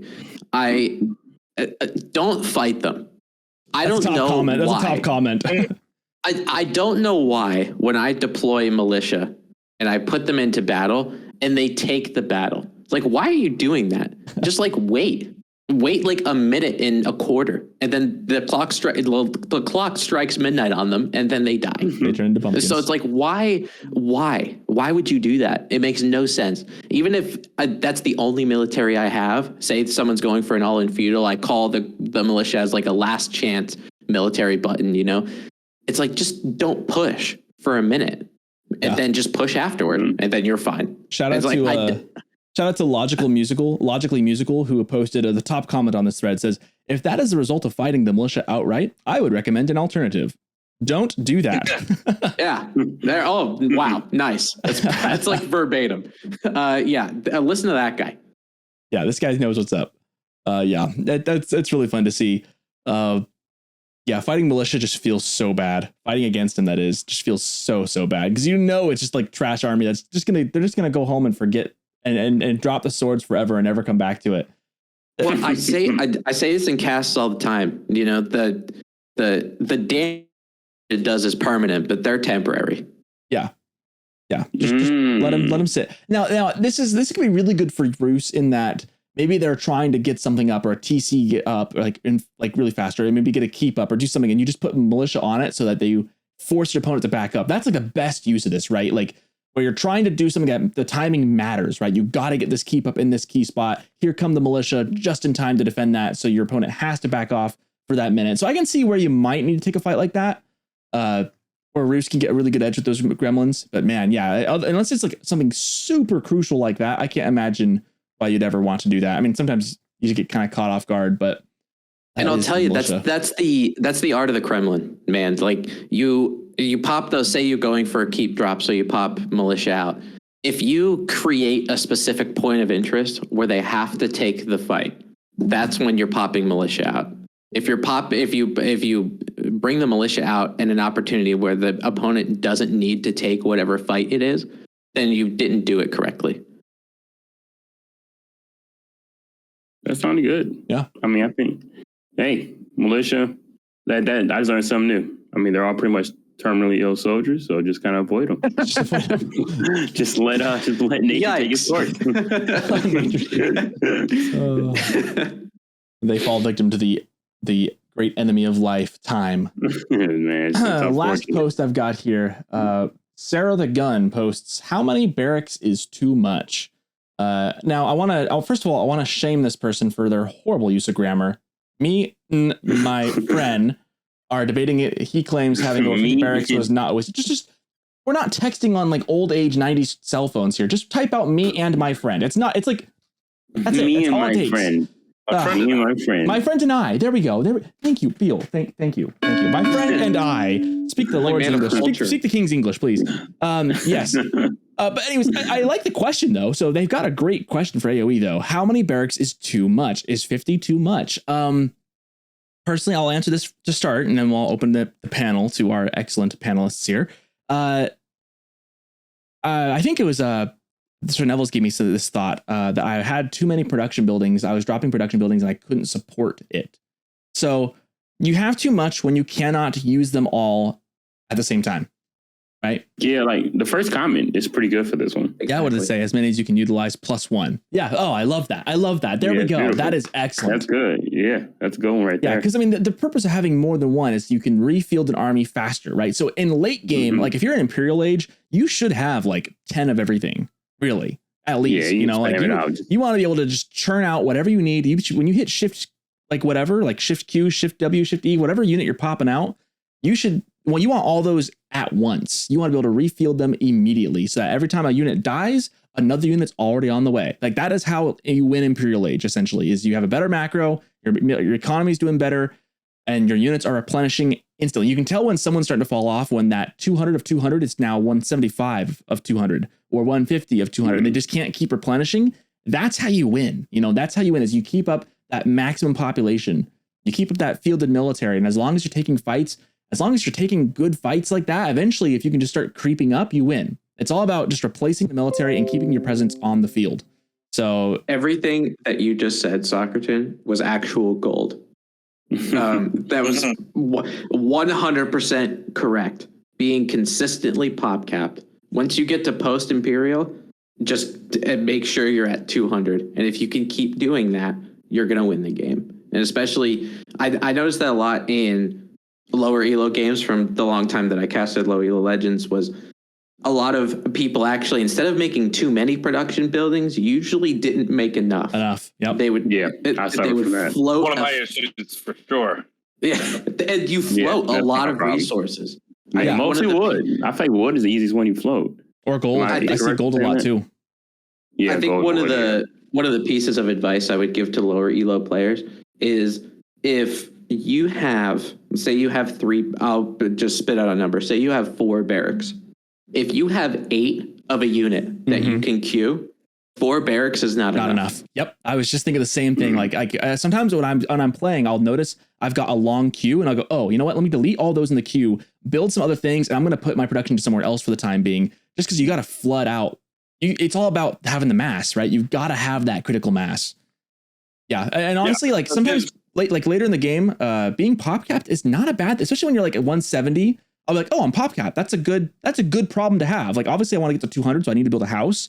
But the fact that I'm getting pop capped after taking a fight or two is a good sign that you're producing units effectively. What were you going to say, Beale? I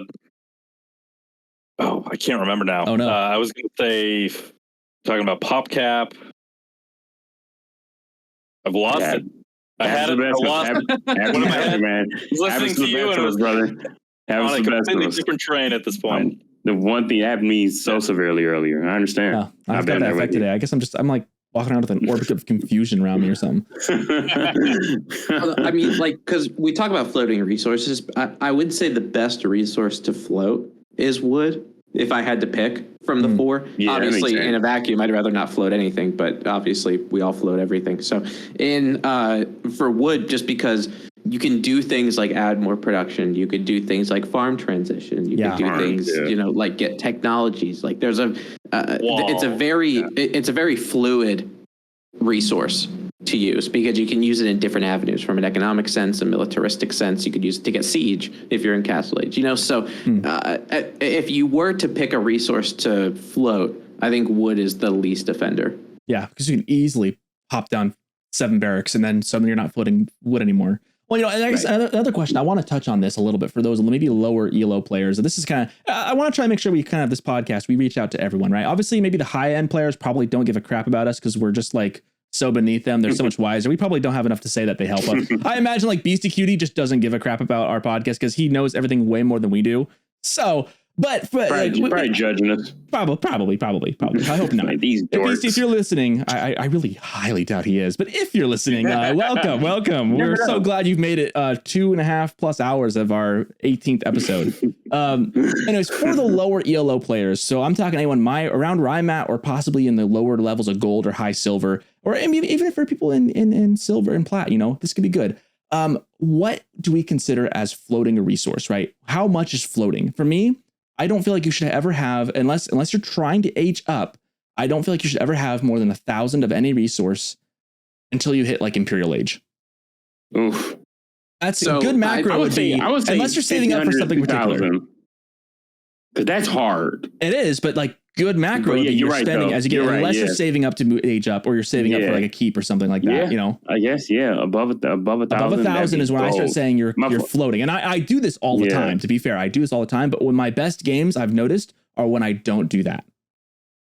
Yeah, most definitely. You're right. I think it also depends on what age you're in. So if you're in Castle Age and you have 100 villagers and you're making, say you have 1,600 food per minute, it's going to be easy to float a lot of that, right? So I think 1,000 is a good number to shoot for. I think for me, I specifically take this, account of this in Feudal Age.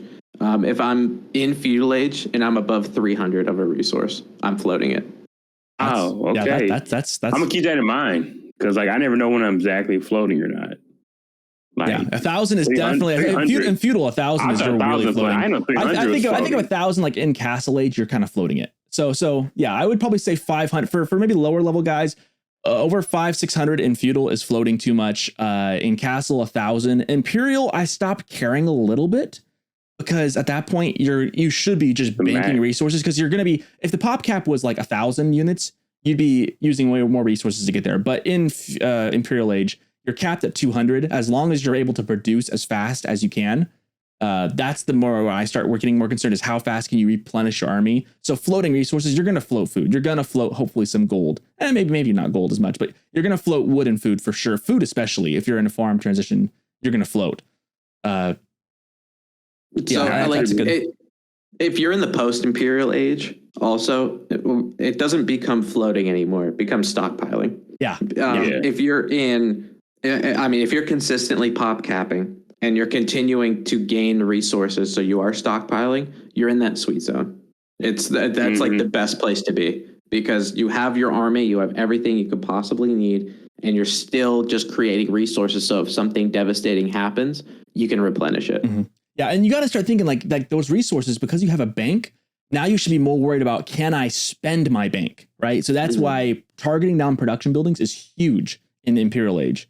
So if you're going for your opponent, you should be looking for those buildings and targeting them down. If you're looking at your own base, you need to make sure that, is my production secure?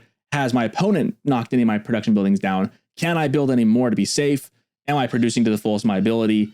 Because those become very crucial. Where if I suddenly lost like 9 of my 11 barracks, I'm screwed. I can't field an army anymore, you know? Yeah. That makes sense. Cool. Was that our last one? That might have been our last one. I think so. Yeah, that was the last one. All right, well, let's take a quick break and then we'll come back with our extra sheeps.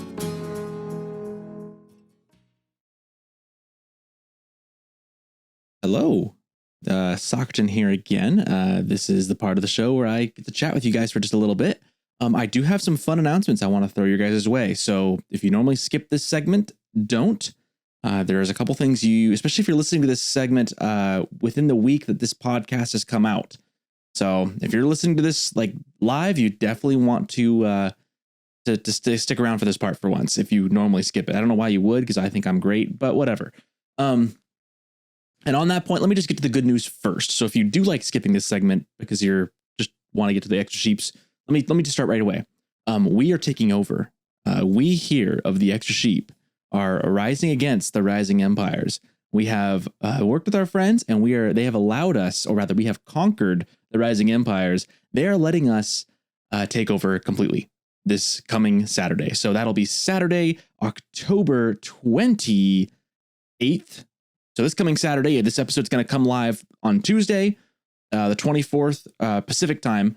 And on the 28th, this Saturday, the Rising Empires Low Elo Legends is going to be hosted by the Extra Sheep. So Beale, Sir Nevels, myself, maybe even Askeladd, maybe TenFourTim might be busy, but maybe even Caleb Calamari. Actually, I think he's busy this time. Caleb might come on. We might do this again later, but it'll be for sure. Beale, Sir Nevels, myself, possibly Askeladd are going to be taking over Rising Empires. We're going to be there. We're going to make it sheepified. Everything's going to be sheep. We're going to have basically it'll be like an extra podcast episode. You won't want to miss it. check out Rising Empires on Twitch. Check that out.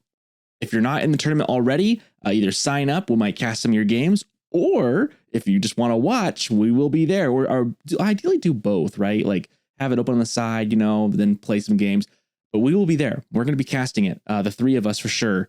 It's going to be a great time. If you haven't already, also, I've been posting the Battle of the Wool between Beale and I. I might have spoiled it this episode, what happened. But it's the result really wasn't what was important. The fun thing was just the games were pretty wild and crazy, and the guys were just having a great time. It's on YouTube. If you want to watch something for like an hour or two, it's 3 games. The first one went really long. The other 2 are a bit quicker. Yeah, lots of fun. But we're taking over Rising Empires this week. So if you're listening to this post like that first week this episode comes out, this won't be too exciting. But we might be doing something like that again in the future. But again, we're taking over Rising Empires. I'm planning on like redoing their branding. I'm planning on doing some funny things, just making it sheepified. It's going to be great. So if you haven't been tuning into Rising Empires as often, definitely don't miss it this week. We will be there. So I know there's a lot of hype about our live episode that we did. We're just trying to reach out to the community, trying to do more things as a podcast. After the episode aired, me, Beale, Sir Nevels, and Tim stuck around for a bit after this episode with just us. We were just kind of chatting, and I was kind of talking like, what can we do to make this podcast bigger, right? Not that I want to be like the biggest podcast ever. Like that's not really the goal. It's really more about just connecting the community more, right? And so to that end, what do we do? And this is one thing, we've had a pretty good partnership with Rising Empires. Hopefully this will strengthen that a little bit more. I think us and the Griat Bara have been pretty dang close. Helps that Sir Neville started the dang thing. So obviously we've been pretty tied to the hip with the Griat Bara, but with Askla having been on the show and with our connections we have through them, through the Rising Empires, that's kind of where we all met essentially. So we've got a lot of love for that community. We're really excited to do this, and we're really excited that they're letting us do this. Because let's be honest, if they really didn't want us to do this, they wouldn't let us. But Asklad seemed pretty excited about it. I'm pretty dang stoked. That's like my Saturday is cleared. Like that's all I'm doing is this. So definitely check it out. Besides that, I want to shout out my wife Riniru for helping me do the extra sheep the morenights.com ad this week. The fun news alert, very important stuff. Also, she kind of compiled this cool like slideshow of like a town meeting that me, Beale, and Nevels need to sit down and go through with Caleb and Asklad. We're going to kind of, we're trying to organize ourselves to get this podcast. It'll be more organized, not that we're not organized, but we're trying to plan ahead because we've mentioned a tournament a couple times in a row. We did the Battle of the Wool, which was me and Beale duking it out against each other. We thought that was kind of a fun thing to do. We'll do more of those going forward as well. But yeah, maybe a tournament in the future with like maybe maps that focus on extra sheep. I definitely want to do that when I've been talking about it for like 6 weeks now. Haven't decided when yet, but we're trying to get together and get like a plan figured out. So that is on the horizon. We will keep you guys updated as we get more details figured out and hammered out. Beale, I know, has been pretty busy. He said that come mid-November, his schedule is going to kind of figure itself out a bit more. He's going to get more stable and situated, and then he's going to be able to devote more time to it. Because I'm kind of just one guy alone, and I do the editing for this. Obviously, that's why I have my little one-on-one with you guys. So I'm kind of booked essentially with how much time I can give extra, because I'm already giving extra with my extra sheep in this podcast. But Beale is wanting to step up to the plate and do a little bit more and help organize that, and he's going to do some creative thought on that too. So we're really excited about that. Besides that, I just want to give a big shout out to all of our Patreon supporters. You guys are awesome. I really appreciate every bit we get. You can find us on Patreon / like the extra sheep. If you just Google it, it pops up. I promise. It's also, we have a link in the description of this episode. If you want to just donate even just $1 a month, we really appreciate it. That money goes literally straight to keeping this podcast on Spotify, on the airwaves, wherever you find us. We use that money to host the podcast. It costs a good amount of money for us to do that. And so far it was out of our own pockets, but now I can actually say that you guys have funded it. You guys have at least helped us keep this podcast alive another year without me having to explain to my wife why I spent like hundreds of dollars on stuff for this. So thank you guys, genuinely. We really appreciate it. And hopefully if we get a little bit more extra out of that, we can put it towards maybe like a tournament or do some other cool things. We're brainstorming what we can do. So definitely, if you can, we would love and appreciate any kind of help you can give us. Of course, if you can't, don't feel pressured. We just spread the word in other ways, just help us out in other ways. Shout us out. Tell us if we're doing great. We love to hear that too. Besides that, am I forgetting anything? I think I've gotten everyone here on this one. If you haven't ever done Rising Empires, this would definitely be the week to sign up because we're going to be casting it. Also, they do the War Chief Club for those who are aspiring to be a bit better than us plebs here in Golden Plat. And besides that, yeah, I think that's it. So I'll send you guys back for the extra sheeps. Thank you again, and look out for us on Saturday.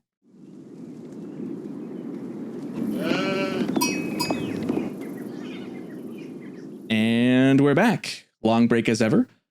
Time for the extra sheep time. This is the final part of our episode where we share a little tidbit that we learned. I'll start with Beale today, if you've got one ready, Beale. Yeah, I did bring it up earlier. I guess I kind of wasted it earlier, but I was going to just talk about the weirdness of dealing with that guy on the ladder who had that fast castle French build into a keep drop and just trying to figure out how to identify that in other games, because his opening, these were hybrid maps that we were playing. So he would take a later feudal age just to get his economy set up. He wouldn't go for any of the water resources, but he'd stay in his own base. And then as soon as he hit feudal, he would have units raiding your docks and bring in a couple to just harass your villagers. And then behind that, he'd have enough of an economy to get up to castle, typically faster than you, be able to incorporate men-at-arms, and then just do this ballsy 30 vills into your base, dropping a keep like right on your town center sort of play. And so really caught me off guard the first time. I've never seen a fast castle keep drop from the French. I don't know if any of you else have. I don't think so. Yeah, if I was going to do that, I wouldn't be the French. Yeah, right. I was saying with the French. Maybe that's the point. That would have threw me off. Caught me off guard because when the villagers came in, they were supported by, like 10 upgraded royal knights and maybe 10 to 20 men-at-arms as well. So with the slower sort of play that you have when you go on water, I just wasn't prepared the first time around facing this guy. So, I mean, rematched him, figured he was going to do the same thing, and went fast castle Abbasid, and was able to just build like mangonels, crossbows, and Ghulam faster than he could. He's still going to keep up, but I took out like 28 of the villagers when he was building it, so it was basically over at that point. Nice. But yeah, really, really interesting strategy that I don't know how viable it is against other people, because we're like floating around the mid to high platinum range. But he's pulled it off. Oh man, looking at before he faced me, I'm now looking at his AoE 4 world. He played against Amarath. Oh, funny. Long time listener to the pod. Yeah, I watch your daily. Yeah, I wonder. He likely. Yeah. I wonder if this player did the same thing against our buddy here. I don't know. Interesting build order. Something I haven't seen. Caught me off guard. I was lucky enough to rematch into him and, just beat it because it's basically like a one trick. Can you fool somebody else sort of thing? But a couple of interesting games played out very differently than a normal game against the French. Interesting. I think I hate all fast castle builds. I just hate it. I love me the HRE fast castle. No, dude, I hate it. When I see HRE, I just know immediately attack their goat. I'll give anything to attack their goat. I hate fast castles. Too good. Sir Nevels, what's your extra sheep today? Okay, well, Socerton, I was inspired by my extra sheep by watching your stream. Was that yesterday? The other day? I think it was 2 days ago. Friday? Yeah, 2 days ago. Friday? Okay, yeah, man. I was inspired, man, and so I knew you were kind of down in the dumps. You weren't really feeling too well. You were tilting a little bit, man, which is understandable. Happens to the best of us. But, I'm here for a little morale boost, man. Listen, you didn't lose any of those games you played. You saying you went 2-9? No, non-existent. You didn't lose, brother. You just failed at winning. And that's a big difference. That's supposed to make you feel better? It's a big difference, sir. Losers lose. Winners don't lose, man. You just failed. Okay, so you're saying I lost the games, but I am not a loser. You're not a loser. Okay. No, it's a big difference, brother. Big difference. You know what I'm saying? Like I like to quote very, very, let's say pop culture, very big figure in pop culture, DJ Khaled. He's a heavier set man. He's a heavier set man. He is. And people asked him in an interview. They said, "Hey man, why don't you ever, get on the treadmill? Why don't you lose weight?" And his response to that is, I don't lose. That's why. Listen, because it's all a mindset at the end of the day, boys. It's all a mindset. Did you lose or did you fail to win? Next time you take an L on the ladder, ask yourself that question. Did you lose or did you fail at winning? And if you're a winner, which I know everybody in this podcast is, then it's the latter that you just failed at winning. And it happens to the best of us. A lot of people, the greats of life, have failed at winning, but they're not losers. So I think to piggyback on that, like for me, hopefully this can help you too. It's a classic shooter slump in basketball. Mm-hmm. You just the only thing to break you out of the slump is, well, I should say two things. One, keep shooting the ball, and two, as soon as you watch that thing go in, it's over. Yeah, that's a good point. You just keep playing, and then you win a game. All of a sudden, every loss, all the stuff that happened behind, it's over. You're 1-0 now. Exactly. Boom. You said it perfectly. So anybody listening, anybody in this podcast, looks up in the mirror. Look yourself in the mirror right after this recording. Go in the mirror, eye to eye yourself, and be like, "I'm a winner. I'm ugly and I'm proud. I'm ugly and I'm proud. I'm ugly and I'm proud." Is that what he calls You're it? a winner. We had a couple. Let's talk. We had a couple team games. Did we lose those games? Or did we won one of those. Hey, we won one of those, and it was a good game. I thought that was our get right game. Then my wife told me, "Play one more. You got to end on it. Play another game," and then we lost it. Whoa! We did what now? We failed at winning. There we go. We got to correct that. We don't lose. Hi, I'm Socerton. I'm a recovering HRE player. Exactly. We don't lose. No one here loses. Next time I'm on a not winning streak, I guess I'll just ask myself, am I a loser or am I a failure?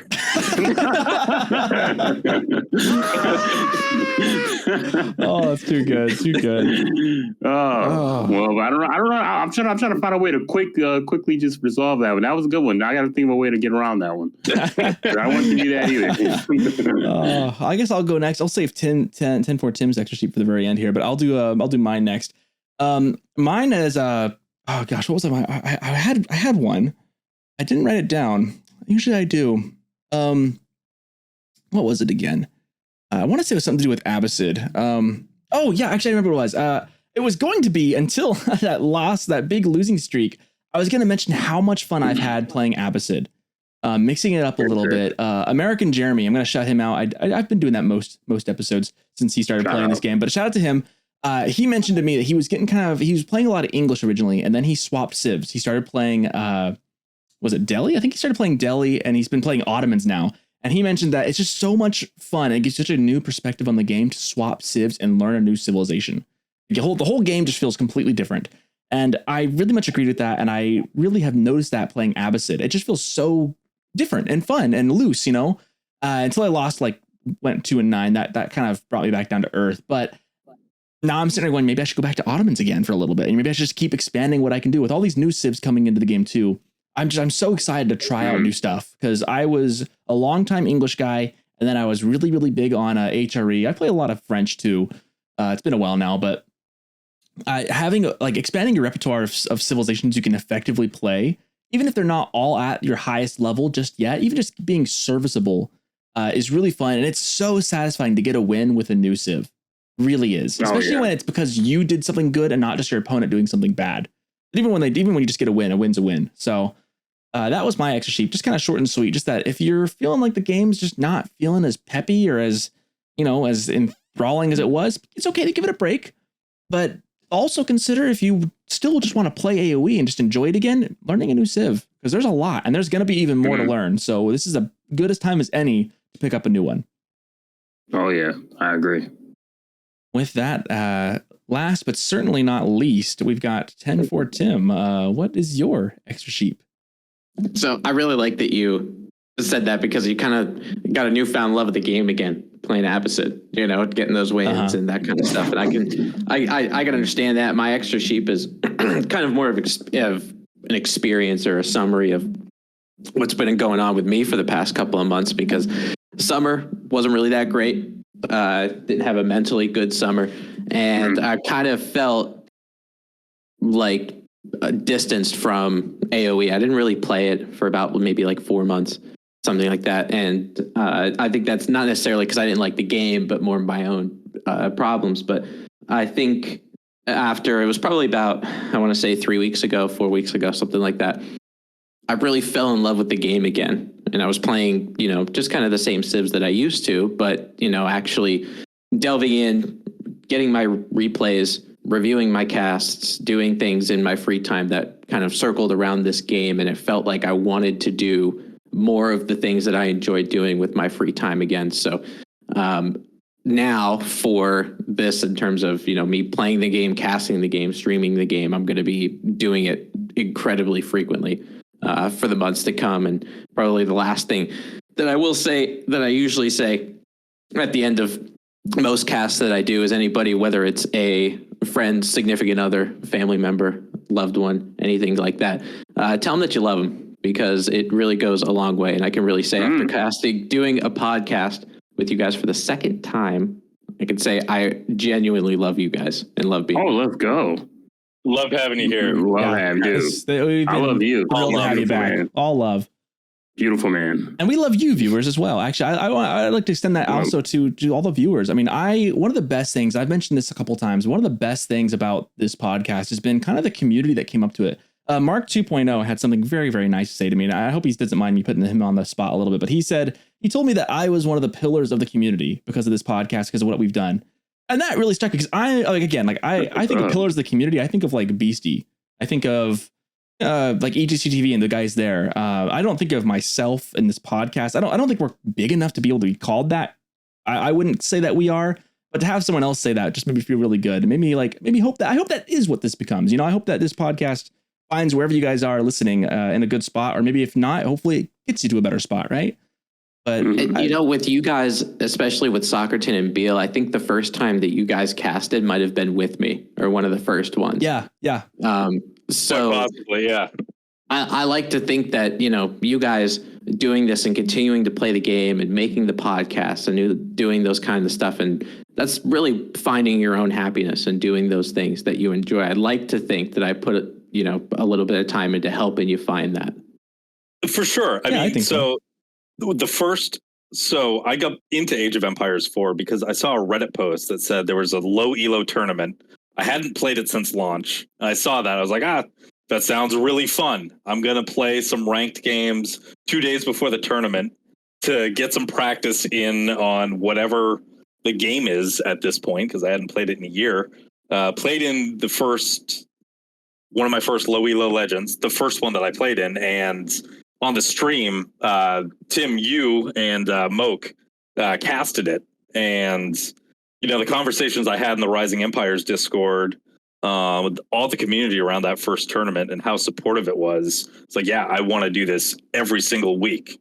And then in later weeks, there was a time where Socerton casted most of my games on a B stream for low elo legends. And then 2 weeks after that, I found the Griabara Discord. And so, how you doing? Yeah. So yeah, you all have been reasons why I've stuck around Age of Empires, why I haven't really played any other video game since late 2022, because it's such a fun and supportive community that is something that you really want to involve yourself with because of the people and because of the creative opportunities that you have. Yeah, I mean, honestly, it's great that you guys developed this, and I am truly honored that I could be here as a guest for multiple times. Of course. Yeah. Man. We like having, we've been kind of joking. We kind of have like, it started with me, Beale, and Sir Nevels with this podcast. And Caleb has been in and out a number of times. He's been like our fourth right in here. And then it's like you, Tim, and Asklad are like the next in that circle as well, kind of like all coming and going quite a bit and often around in our, like you guys are in all of our admin chats too, like the behind the scenes stuff. And we kind of, I've left like, it's like, I think Beale, Sir Nevels, and I kind of are like the main hosts, but then we've got like TenFourTim in the background. We got Caleb Calamari. We got Asklad kind of also always involved with us. And I just love that. I love our little group we got. It's some of our conversations are hilarious too. So I'm just so privileged to be able to be part of that. Likewise, seriously. You're pretty much every episode in spirit. We pretty much bring you up every episode. It's so true. Every time we talk about China, I think I mentioned you so many times, Tim. Much every episode anyway. I enjoy other stuff. I just don't enjoy that. I think we've reached the end of our show today, guys. This has been the Extra Sheep, the unofficial Age of Empires 4 podcast. One of these days, we will be official. Darn it! Got a call here. One of these days, I'm gonna get an email from someone who's got power and authority and lots of money, and they're gonna be like, "Hey, we're gonna make you official, Socerton. We're gonna do it." Till then, we are the unofficial. We're kind of fun. It's kind of fun being independent and basically hosted by ourselves and helped by all of our Patreon subscribers. Thanks to everyone who's made this show possible, including myself. Just kidding. You're pretty big deal on that. Yeah, I've had a lot to do with it. Yeah, I think I would say you're probably a pretty high figure in getting this all together. I have a bit of a say in what happens up here. Until the next time, guys. I'm sure we'll have much more to talk about next episode. I'm sure by the time I'm sure by Tuesday, I'm sure what's probably next up. What do we think the next one's going to be? Let's take a guess. It's probably going to be HRE. I feel like HRE. They're probably ended off with Japan. How many more weeks do we have till it comes out? We've got 3 weeks. How many have they not announced yet? Just 2. So just Order of the Dragon they haven't announced, and they haven't announced Japan. They'll probably do one then the other. And boys, listen, listen to, you don't even know about the content once the civs actually drop. Oh yeah. The content's going to be over all of it. We're going to have so much to talk about. It's going to take us like months to get through all of it. It really will. It's going to be so much content. Like, we had a lot of content on 8 civs. Look how much it was. 16 now? We're going crazy. My wife put together a really big presentation. We're supposed to do some kind of town meeting at some point. And for you listeners, this is just totally fluff at this point. But at some point, my wife really went behind Rinny shout out to her. She went out and designed this beautiful PowerPoint of a meeting that we need to have about future content that we're going to get to you guys, the listeners. Including we had our Battle of the Wool. Beale and I had a 3-game best of 3 grunge match. It was kind of wonky rules. We kind of were all over the place. We'll post the first bit of that. It's on YouTube, on our YouTube channel. I'll have the next half of that up soon. But yeah, we have we've got the Extra Sheep Live. We'll be doing more of those soon. Battle of the Wool. We'll do more of those as well. We got extra content on our Patreon. We're thinking about doing a tournament sometime. We haven't really figured out when. We need to sit down and actually figure out what we're going to do for that. But I do want to make a tournament for perhaps you, the listeners, or you or someone. We'll do something cool. And we're going to have more guests like TenFourTim, Asklad, and maybe some other people who haven't been on the show before as well. We'd love to keep reaching out and get more people on. We've got a bit of a list that we're compiling as well.